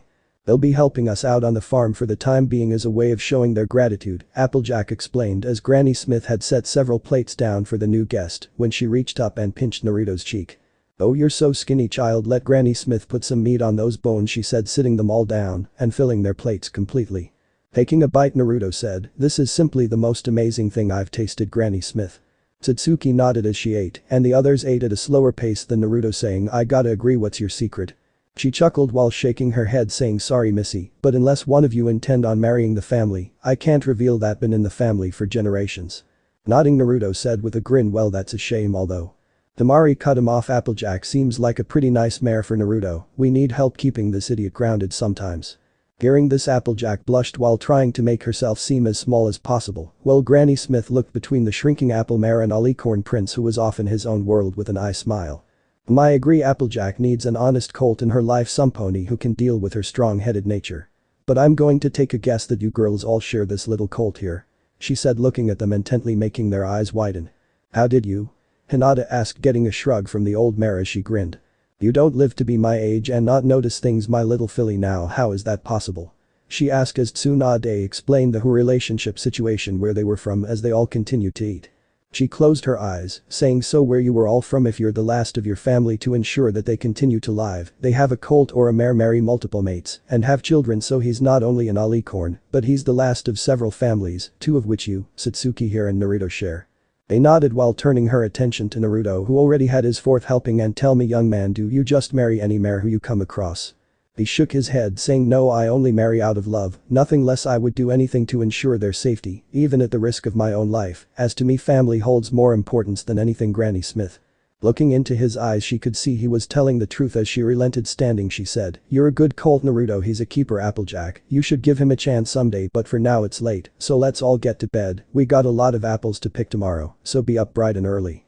They all nodded as they cleaned their plates as Applejack led them all to their rooms. A shower later in Naruto's room. "Man, I don't care, I could really get over Raymond if I could have more of Granny Smith's cooking," Naruto said sitting on the bed in his boxers, and Sweetman's Big Mac was kind enough to let him wear with his new clothes, sitting on the seat of an open chair before he fell back.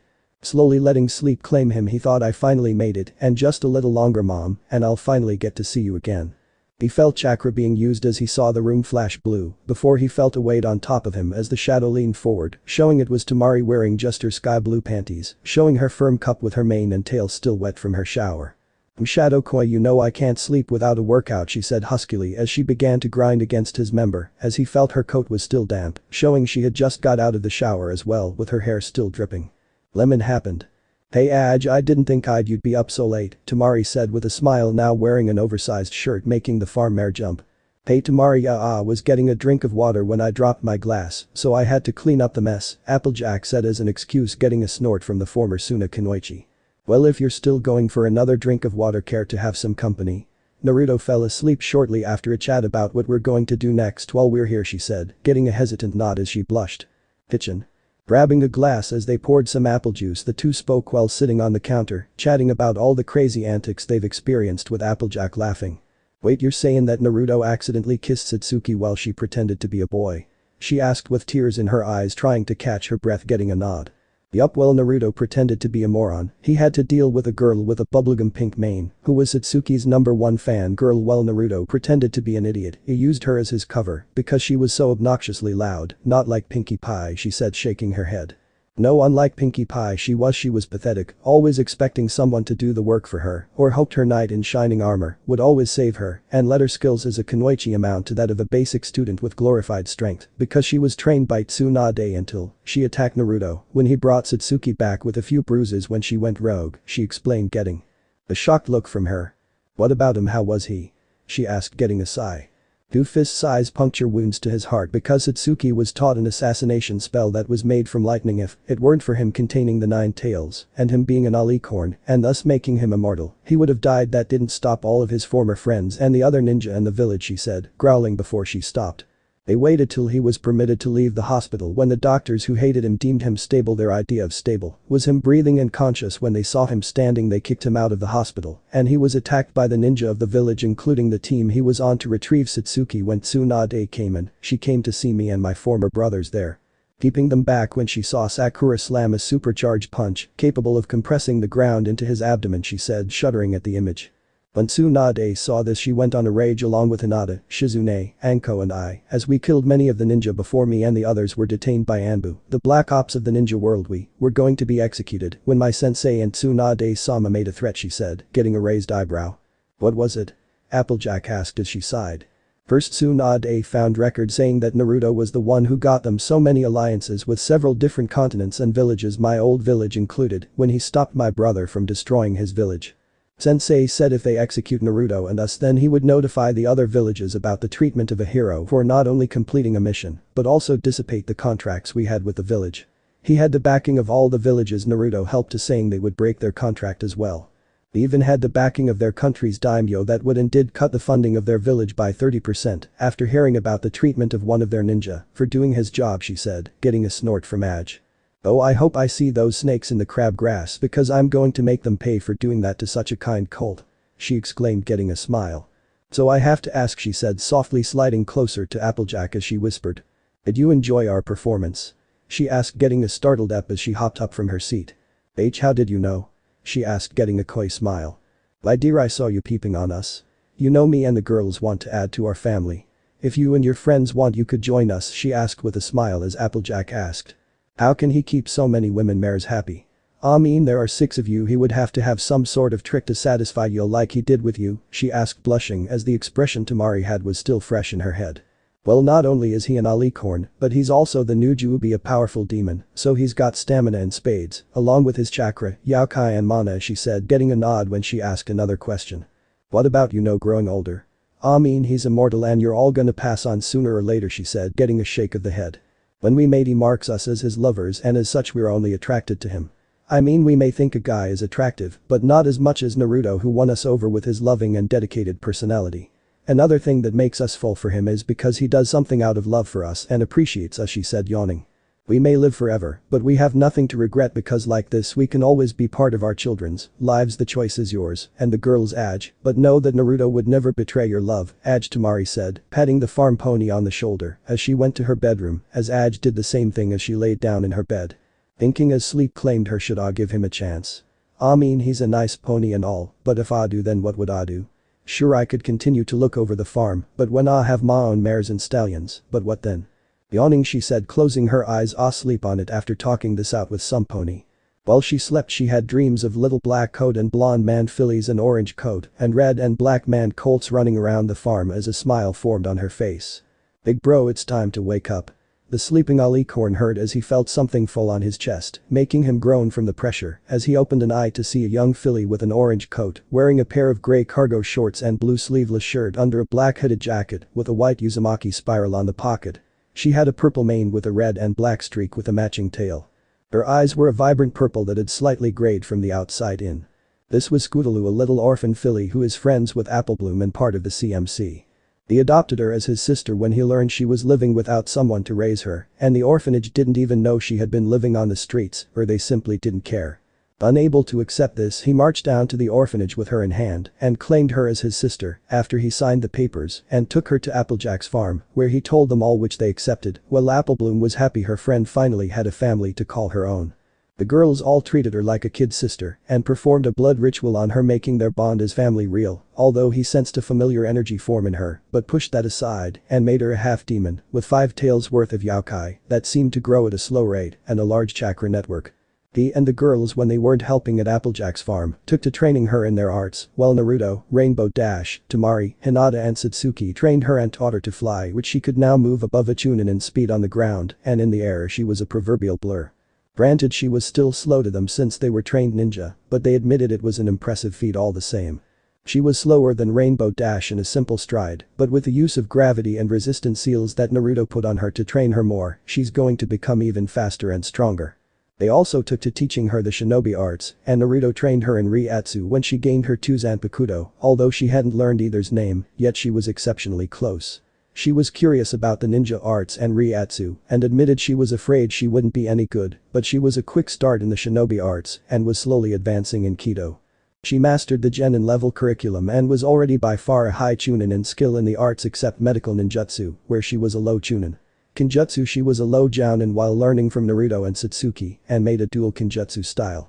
Her Taijutsu was a low Chunin but learned Anko's snake fist, which she was rather decent at.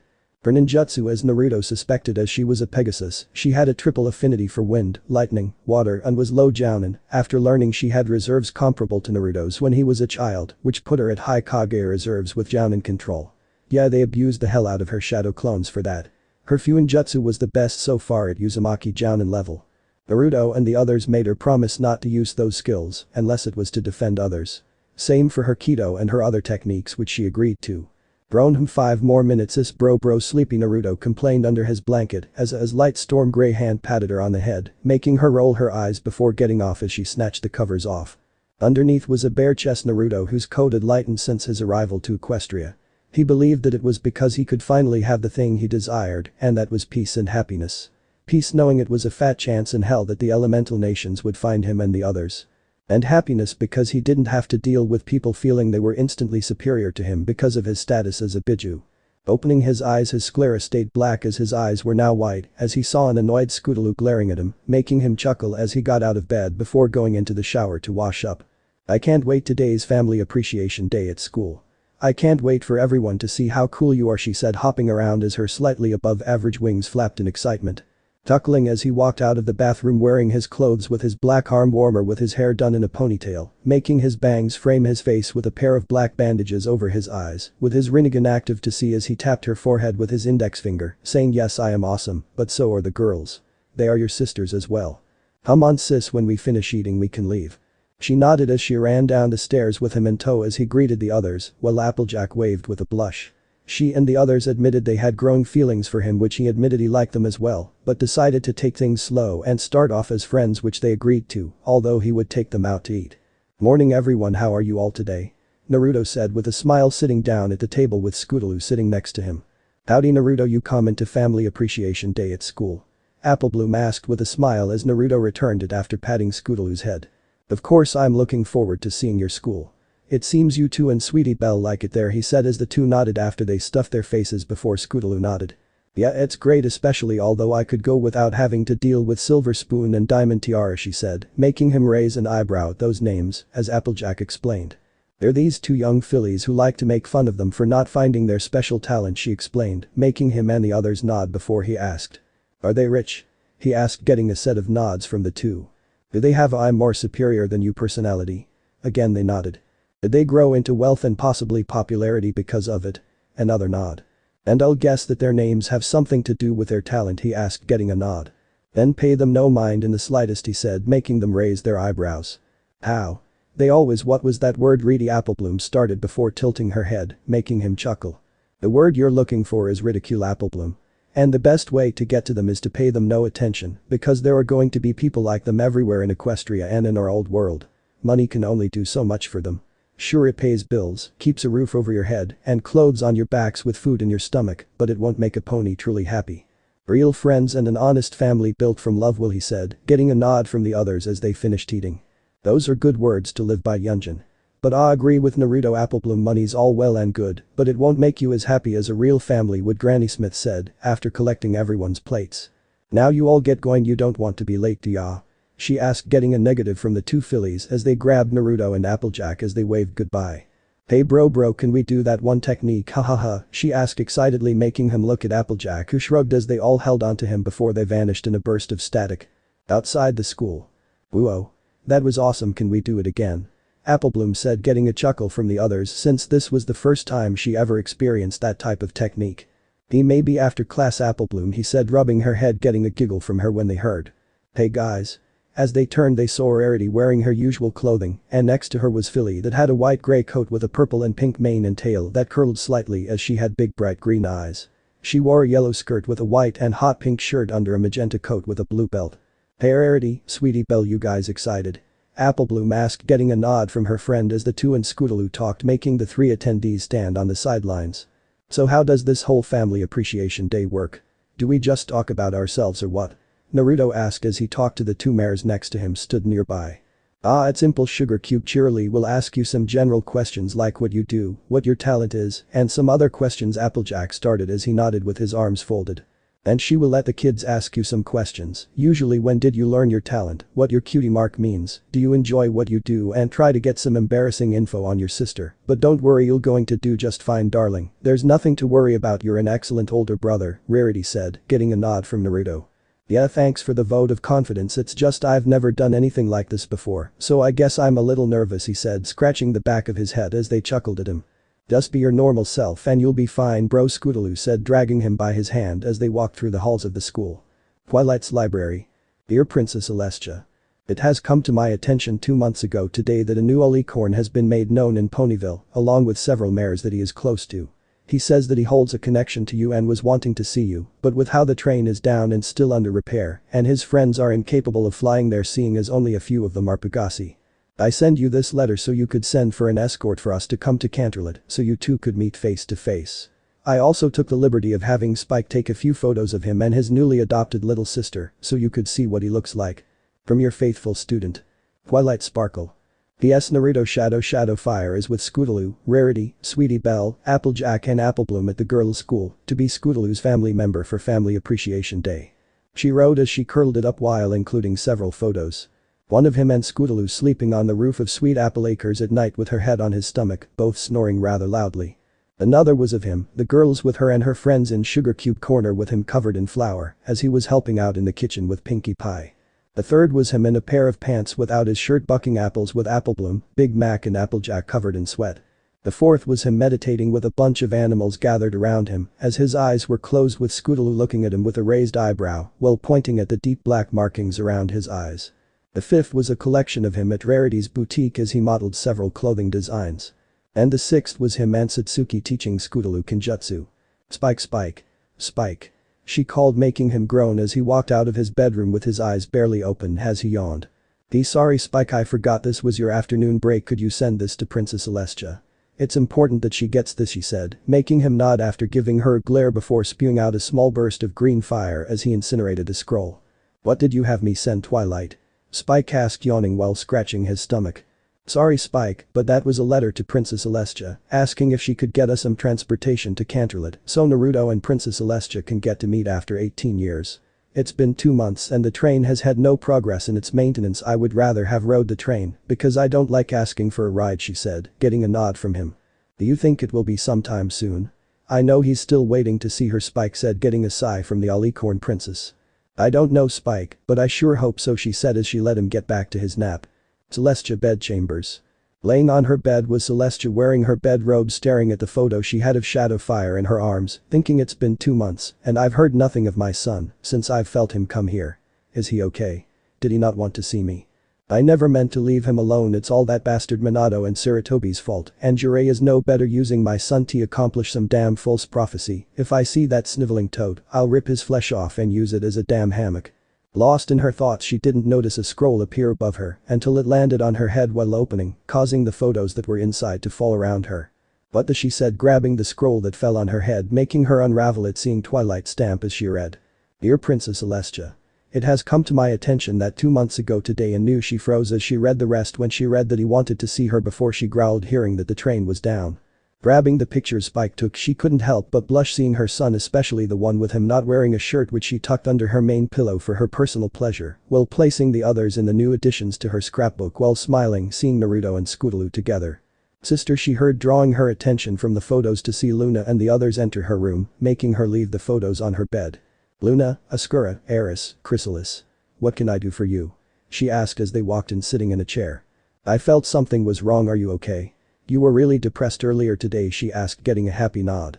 Yes sister, I'm fine, more than fine really. My dear student Twilight just sent me a letter saying a male lollicorn has taken temporary residence in Ponyville with a couple of acquaintances of his. She even sent me pictures of him, in fact, she said with a warm smile as she handed them the collection of pictures Twilight sent. So this is your son? I have to say, if it weren't for the mane and tail and the slightly darker coat, I'd swear you just took a picture of you after you came in contact with poison joke, Ascura said, getting a sniff from Eris. But he is rather cute with those bright wide eyes of his. Oh, and that smile, Eris said as the others agreed with a slight blush coloring their cheeks. So sister, what are you going to do? Luna asked after schooling her features, trying to contain her blush. Well, right now he's accompanying his adopted sister Scootaloo at her school for Family Appreciation Day, so the class day will be rather short. I'll send for a chariot to pick them up later around 2, she said with a smile, looking at a photo. Anyway Celestia, we wanted to let you know that your and Luna's nephew Prince Blueblood is coming in a couple days, Chrysalis said with an obvious groan, which the others understood. Blueblood was an insufferable pony that fit the stereotypical high society rich boy attitude. He was rather vocal about having the changelings, Queen of Chaos and the warmongering Queen of the Fallen Iron Kingdom in the kingdom, let alone let their kind interact with the pony folk. Celestia could only shudder at the thought of him knowing about Naruto. Pushing the thought aside, she said, baby steps at the moment, Chrysalis. For now we'll deal with sending a letter to Twilight telling her that a chariot for her, Naruto and their company to arrive when Family Appreciation Day is over. And Blueblood? Eris asked, getting a sigh from the ruler of the sun. The same thing we do every time we have him over, grit our teeth, bite our tongues and swallow our pride. Who knows if Naruto is like my other personality Kushina, then he just might send Blueblood home early, she said hopefully as they mentally prayed. Grabbing a piece of parchment, she quickly wrote her letter to Twilight before burning it as it evaporated into smoke before saying, and now we wait. They nodded, just as excited to meet their fiancé in person over a photo. Miss Shirley's class. Both Rarity and Applejack had already gone while Naruto sat in the back against the wall as he waved at Scootaloo when she looked back before she pointed out his swords that he absently grabbed with him as he chuckled slightly before sealing them away. Well, seeing as we're all finished with Family Appreciation Day, I'll have to wish you all a Sarah's coated mare said. She had grayish harlequin eyes with a light grayish rose mane and light Sarah's gray striped tail. She was wearing a deep green skirt that had a flower pattern with a white button-up shirt with the sleeves rolled up her arms under a brown sweater vest. This was Shirley, the teacher at the school in Ponyville. Oh, it seems Scootaloo doesn't have any pony to show for Family Appreciation Day again for the 3rd year in a row. Ha ha ha, a young girl sitting next to Scootaloo said with a pale magenta coat with a pale light grayish violet mane and tail, as both had a white streak in it with cornflower blue eyes. She wore a skirt with bike shorts underneath, wearing a black shirt under a yellow jacket with a tiara on her head.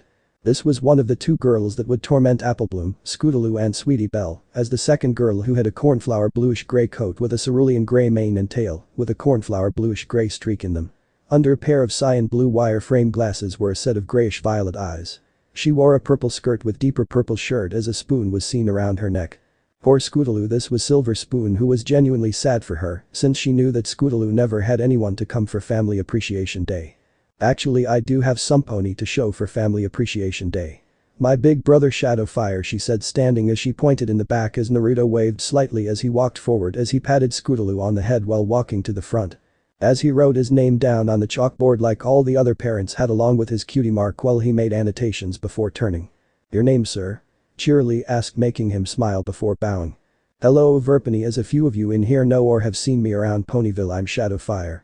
My friends call me Shadow, SF, or Naruto, and no, not the ramen topping," he said, getting a few sniggers from the room making him grin.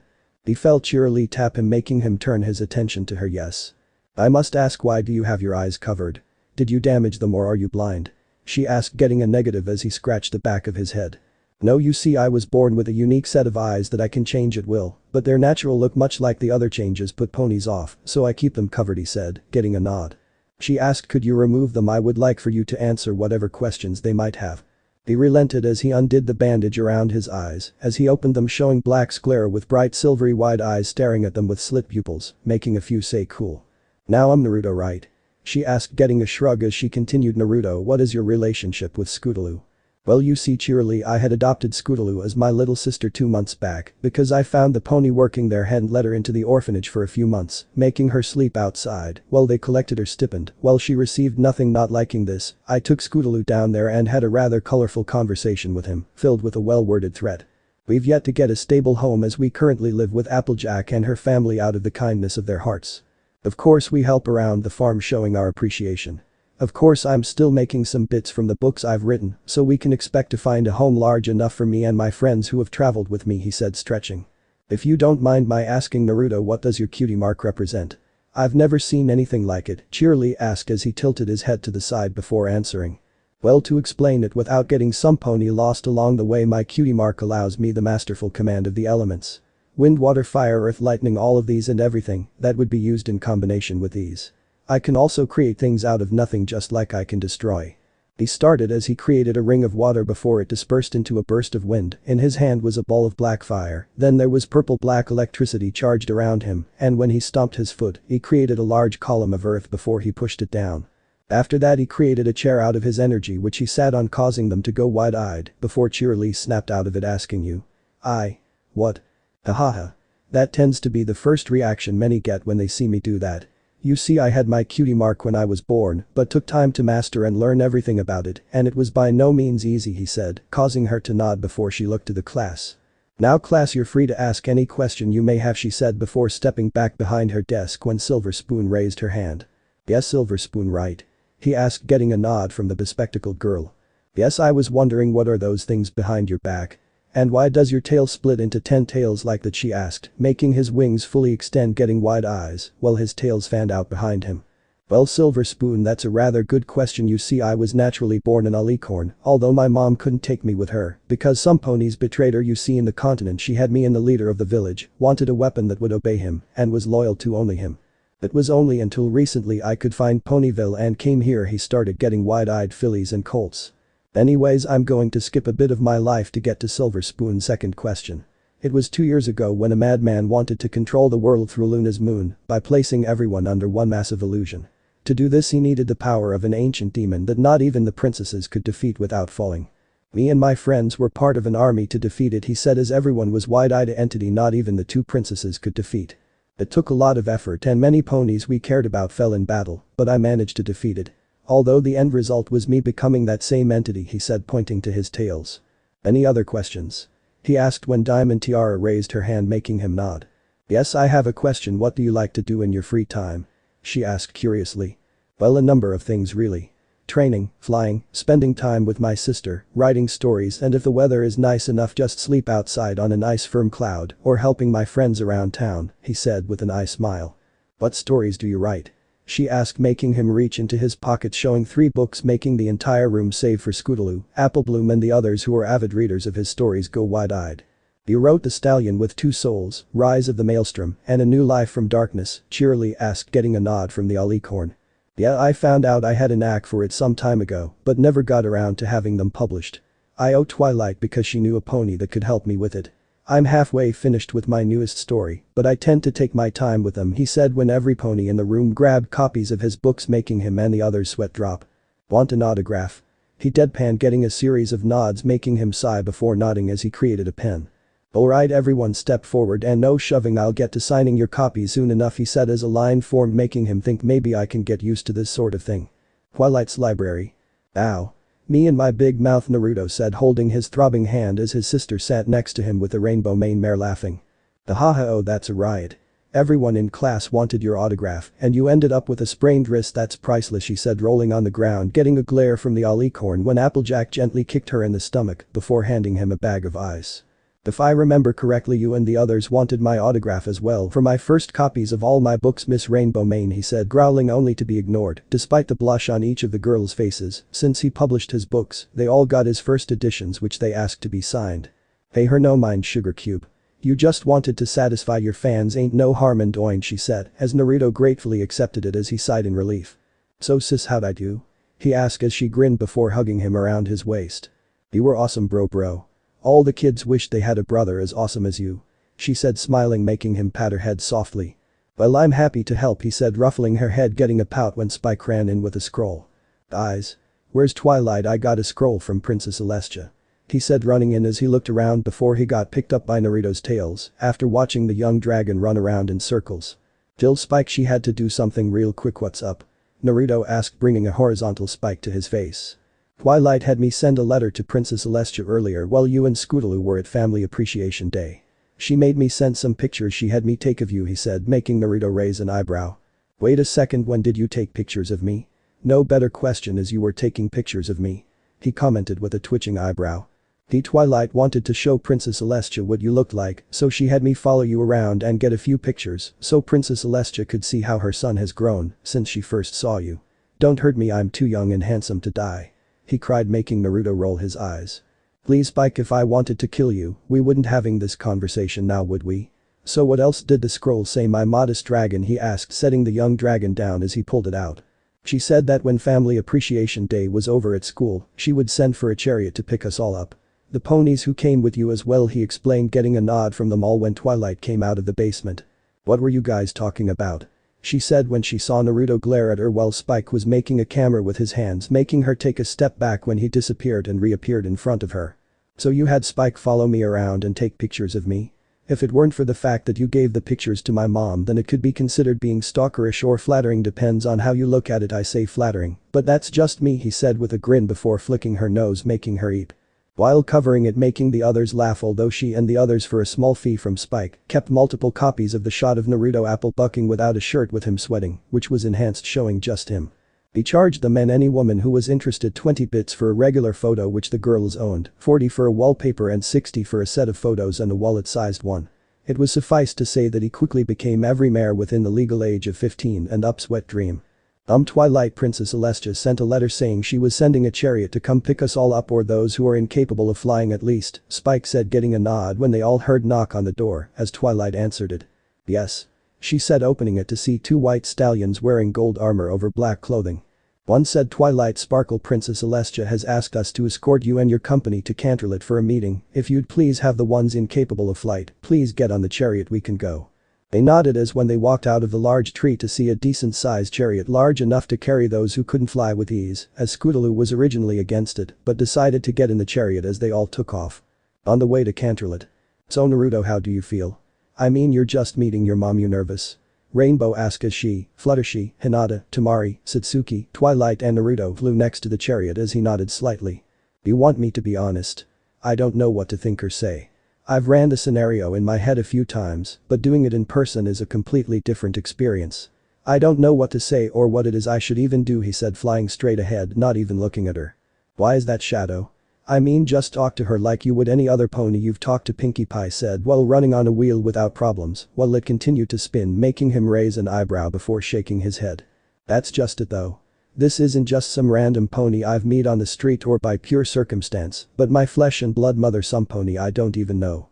I mean, it's not like I can just waltz right up to her and hug her saying, hey mom, long time no see. How have ya been? Me, I'm fine, you know, stopped a mad stallion from using the moon as a giant illusion to control the world with him as ruler, became a proverbial pet, and turned into an alicorn demon with enough power to turn the world into space debris. But enough about myself, how have you been since you've left? He ranted, unaware of others listening to him speak. I mean, I know she had no choice but to leave without me, but I don't know, I guess it's just me being paranoid, expecting the worst situation possible, he said, looking down when he got patted on his back by Temari. Naruto, I doubt your mom wouldn't have left you that letter if she didn't want anything to do with you. I'm sure she missed you as much as you did, or possibly more so, she said, making him smile as the others did as well before they landed in Canterlot. Castle chambers. Well, it seems Shadow is just as nervous as you are, Celestia, Ascura said as they watched them make their way from Ponyville as they were seen walking through the streets of Canterlot. It appears so, Ascura, I just hope things turn out better than I feared, she said, watching them walk through Canterlot, watching as her son was given unsavory looks by the populace of Canterlot due to their clothing before he shot them a glare, making them turn their attention elsewhere, causing him to smirk. I got to admit the photos Spike took don't do him justice, Chrysalis said, with them all agreeing with her as they saw Naruto and company standing outside as they dispelled the magic, letting them watch him as a guard came in. Your Majesties, the group you requested have come as instructed, he said as he bowed to them. Very good, bring them in, Celestia said after taking in a deep breath, trying to calm her pounding heart as she felt it was close to bursting out of her chest. Do you want us to leave so you can talk to him alone? Ascura said before she nodded. She said, I would appreciate it. I apologize, but I'll let you all meet him later, it's just I just want to spend some much needed time with my son is all. They nodded before vanishing with a teleportation spell after they all cheered her on, while her sister gave her a hug as Luna said, don't worry sister, everything will be fine. Watching them walk away, she couldn't help but think, I hope so sister, I sure do hope so. Outside castle chambers. Shadow, calm down, if you keep pacing around the hall you might make a groove in the floor, Temari said as the others nodded. Seriously SF, calm down, you're making me dizzy, watching you know, Rainbow Dash groaned watching him walk around the room for the past 5 minutes, 5 agonizingly slow minutes. She's right big bro, just relax, pacing around won't make things move any faster, Scootaloo said as she, Applebloom and Sweetie Belle were playing cards. It seemed that just like his large chakra reserves, she also adopted his monstrous luck. He was about to say something when the same guard that picked them up came back out, saying the princess will see you all now. Naruto was about to walk in when he saw the others weren't following him, making him raise an eyebrow before they shoved him inside, making him struggle to keep his balance. You go on ahead, Shadow. We're sure you want to get whatever it is off your chest, Scootaloo can meet her later, Twilight said, getting a nod from the others as they walked out of the castle, making him sigh with a smile before turning back. Are you going in, sir? Princess Celestia is a rather busy mare, the guard said, getting a nod from the alicorn as he walked through the large oak double doors. Back in the castle chambers. Walking inside the large room, Naruto couldn't help but marvel at the beauty and size of it all as his hooves clopped against the marble floor, being the only sound heard. As he looked around, he couldn't help but be impressed by it all. Large columns with different diesels carved into them, tapestry of various styles hung from the ceiling, and the windows were made of stained glass to give an image as the sun shone through them, filling the chamber with color. Along the floor was a long carpet that from the looks of it was made from the finest silk, as he made sure to take in every detail when his focus was drawn to the porcelain white alicorn mare sitting on a throne as she gazed at him, making him swallow hard, while his cheeks and hers colored slightly as they watched each other. Stopping at the bottom of the stairs, Celestia got up as she made her way down the long flight of stairs as both their chests felt tight as the two tried to control their blush. Shadow couldn't help but thank God she's beautiful. Celestia was thinking similar thoughts as she looked him up and down, feeling her heartbeat faster as she came to a stop in front of him as the two held eye contact. Slowly closing the distance between the two, he said softly, hey mom, long time no see. The moment those words left his mouth, the dams broke as she reached out for him, bringing him into a tight hug as she shook. I missed you so much, Shadow, she said, tearfully burying her face in his neck while feeling his muscles as she felt herself grow hotter as she felt him hold her tighter. I missed you too, mom, so much, he said, holding her tighter while looking down at her as she couldn't help but blush harder from his wide eyes staring at her. Separating, she said as they sat on the stairs after wiping her tears. So Shadow, how have you been? How have you been? His life has been hell before he came here. Celestia, get a grip and ask a question that doesn't make you sound like two ponies who haven't spoken to each other in years. She mentally berated herself as he chuckled. Well, aside from becoming the new Juubi on top of being an alicorn, being turned into a glorified pet, and having the people I once considered friend and family to turn on me peachy, now that I have a new life here in Equestria with my wives and sister, he said sitting next to her. I can see from the photos my student Twilight sent me. I'm so sorry I didn't bring you with me, son, she said when he draped an arm around her waist, bringing her closer. It's fine, I know if you were able to then you would have brought me with you. But in a way I'm grateful, he said with his arms still around her while she rested her head on his shoulder. How? She asked. I'm grateful because I lived a humble life. Had I been born and lived directly in the castle, then I would have expected everything to be handed to me on a gold platter, as I never had to earn anything or learn the difficulties and hardships that come with life. I learned that the world isn't all sunshine and rainbows, but full of hardships that will push you to your absolute breaking point. Building true bonds through trial and error, he said with a smile, making her smile as well. So in a way I'm grateful for all of this, but I'm even happier here than I've ever been in my previous world, especially with my new friends, he said, making her to smile. Shadow, you can't begin to imagine how long I've dreamed of spending time with you like this. I would always watch those doors thinking you would one day walk through them to me, she said. Because of Sarutobi, Minato and Jiraiya, I never got the chance to be a mother to you, the one thing I wanted more than anything, so I could be a part of your life, and they took that away, making me miss so much of your life, she said with her head down, as a dark aura spread around her. Your first words, your first steps, teaching you how to use magic and to fly.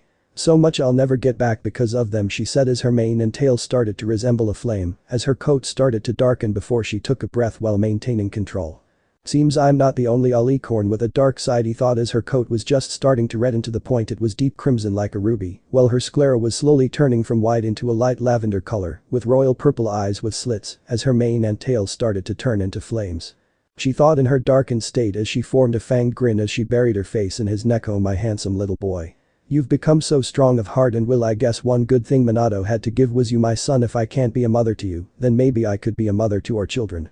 In her darkened state she said, son, how about I show you around? Although I'd like to meet my newest daughter, I would like it if you stayed around Canterlot so I can get to know my son. He nodded as he got up while lending her his hand to help her up, making her say my such a gentlecold. He chuckled saying, even though I lived as an orphan I trained in etiquette, so in case I was hired for missions to guard the high class, I could blend in with them and act as a high class. Although before I was even hired for those missions the Hokage would tell them I wasn't the best fit for them as a clanless orphan of no social standing, so I wasn't really given many of those types of missions, unless I went with someone. She growled before smiling, saying, well, that's their loss. Come, let me show you around. He nodded, following her lead. But the main six and the CMC. Say, Scootaloo, why didn't you stay with Shadow to meet his mom? Satsuki asked, getting a shake of the head. I can meet her later, but Big Bro was really nervous meeting her, so I wanted to give him his space to spend quality time with her, she said with her arms behind her head. That's mighty nice of ya, Scoots, Applebloom said with getting a shrug from the girl. Hey, I'm a giver, give, that's all I do, she said, getting a laugh from her two friends, making her pout before huffing. Haha, laugh it up you two, she growled before she was put in a headlock by Rainbow Dash. Aw, calm down, Scoots, they're just poking the bear is all. Now I don't know about you all, but I'm starving. Anyone know where the closest food place is? She asked. Thinking it over, Twilight said, yeah, actually there is this nice little restaurant just a block over. Princess Celestia would bring me with her there for lunch while she trained me.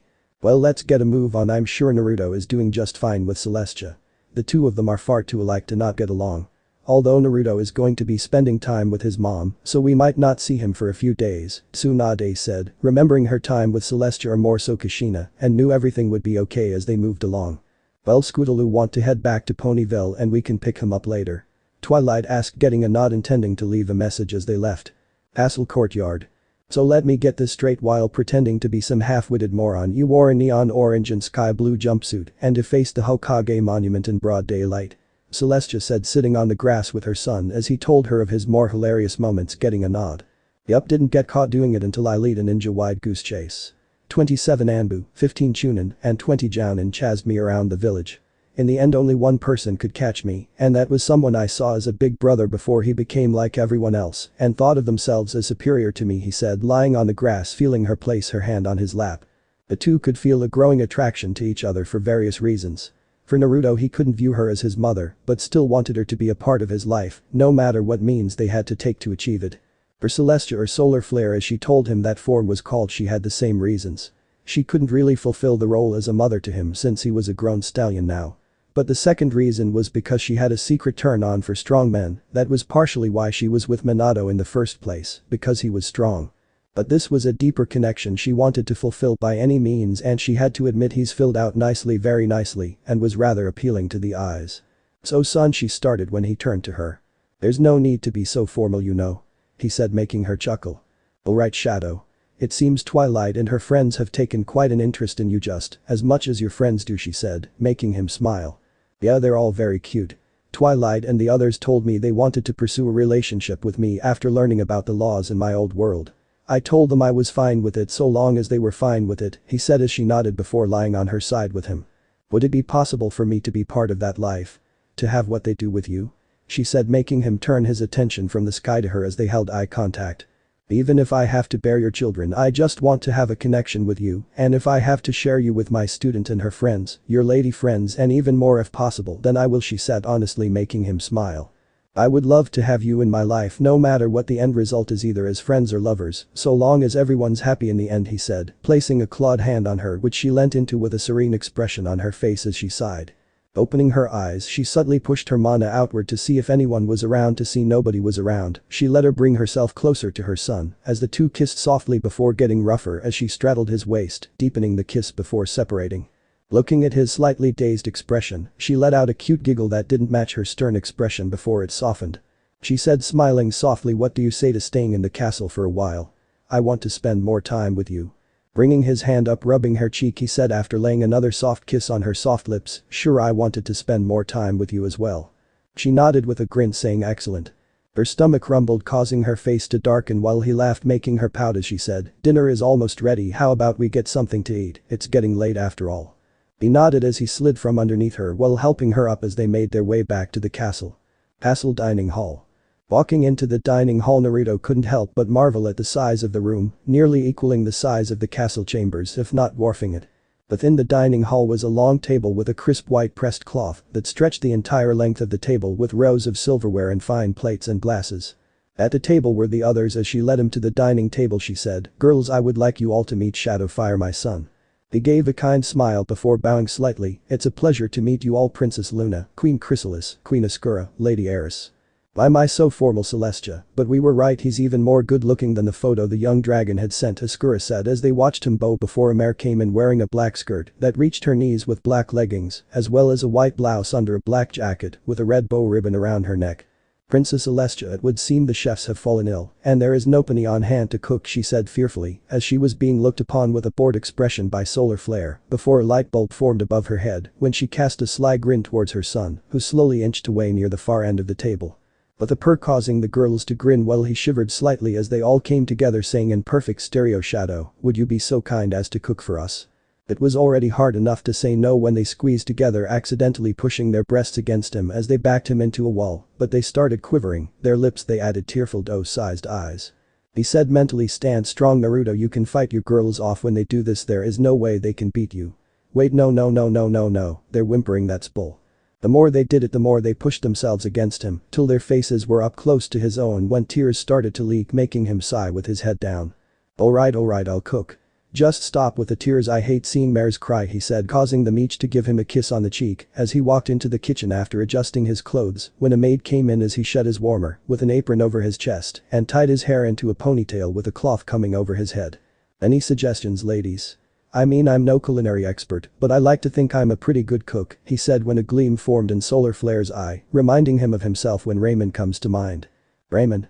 she called, making the others get the same gleam, making him put his face in his hand, knowing she corrupted them when they all began naming different flavors. He chuckled, "Okay, so a couple of everything." They nodded with a bit of drool, making him laugh as the girls blushed hearing his laugh echo through the dining hall before he vanished behind the kitchen doors. "So Celestia, or should I say Solar Flare, why the change in form?" Luna asked as she retold her first day with her son, making them laugh at some of his hilarious moments while growling at the audacity of his old world to do such to him. "So anyone knows what's with the butterfly flapping around?" Eris asked as she pointed out the midnight black butterfly fluttering around with blue dust falling from its wings. They all shrugged when they pointed out that it crept through an open crack through the kitchen door. "In the kitchen?" Let's see what this kitchen has to use. Oh, those sneaky mares, they had noodles freshly made already. Haha, good one, girls managed to get one over on me. Not many can say they've done that successfully, he thought, seeing the large amounts of ingredients for the various flavors of ramen with a twitching eyebrow before he sighed, creating several clones to get started with each working on a different flavor. Focusing on the broth for each as he tasted them to see what was missing, he saw sparkling blue dust fall in front of him as he looked up to see a black butterfly, making him think of butterfly. No, a hell, butterfly must be a message from Scootaloo. Letting it land on an extended finger, he felt a message play in his mind. Hey big bro. It's Scootaloo. Me and the others decided to head back to Ponyville so you and mom can spend time together. We'll be back in a week, which is when the train will be back up and running, so see ya then. And don't worry, I'll be at Aj's farm and training with the others to master the Chunin level curriculum, or at least get a decent hoof forward at least. See you later bro, and tell mom I'm looking forward to meeting her. He had to chuckle at the excitement in her voice, but he understood she grew up without a mom for nearly her entire life, so to have one in her life, even if it wasn't biological, was a welcoming approach. He felt a tap on his shoulder as he shooed away the butterfly after he gave his message, as he turned to see his clones point to several large mountains of bowls with and chopsticks as he nodded, letting them dispel. Smelling the ramen made his stomach roar from the scent assaulting his senses as he had them all help him balance the large quantities of noodles before he decided to eat them all himself, knowing he very well could rather easily. Dining hall. And that's what I intend to do to finish this day, Solar Flare said with a grin as the others mimicked her expression as she told them how she intended to finish this admittedly wonderful day before the girls hummed in content, smelling the various flavors flow through the air. Dinner's ready girls, take your pick, he said as they all lifted several bowls from each as he sat between Luna and Ascura. So Shadow, what did you do during your time in your old world? Eris asked with a raised eyebrow as she saw him and Solar Flare neck and neck with 20 bowls even before he finished his 21st. I was an assassin, or more so a ninja.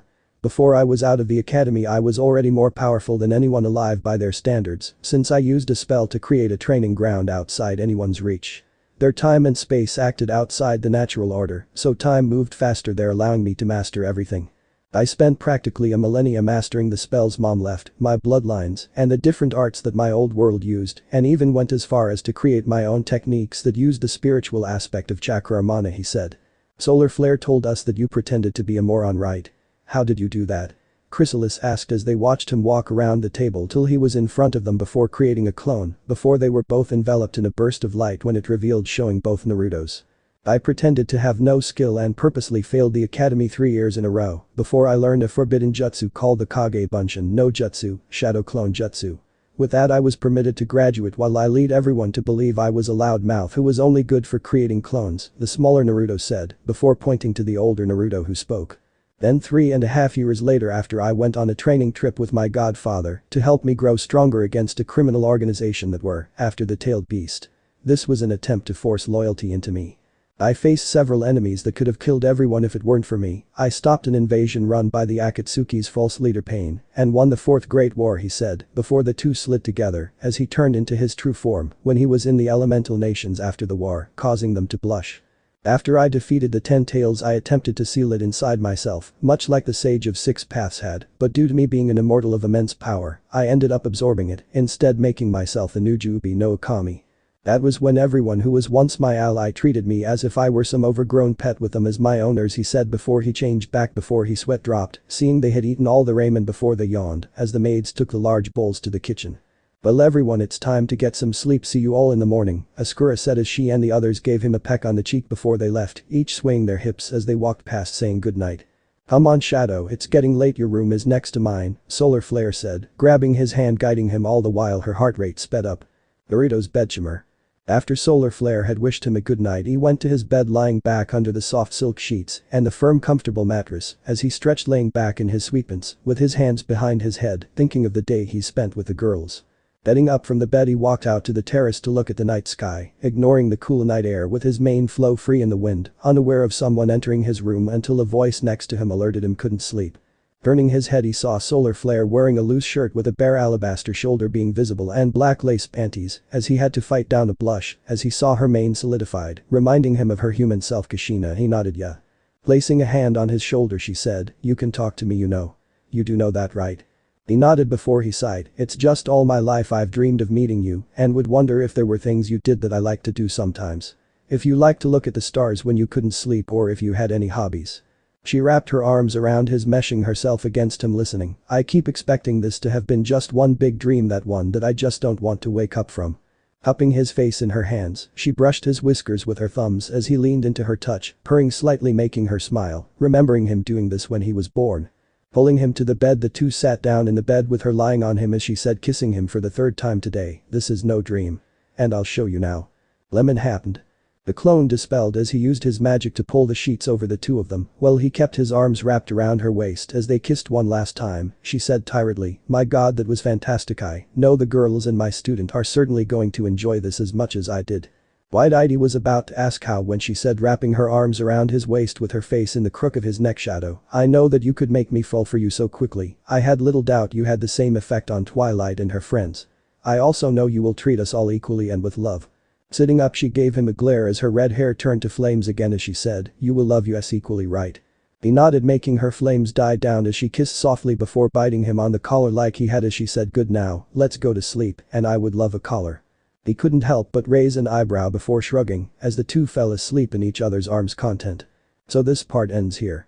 I hope you guys enjoyed this video, so quickly like this video for second part of this series. And comment down below your thoughts about this series. And now it's time for me to go, bye.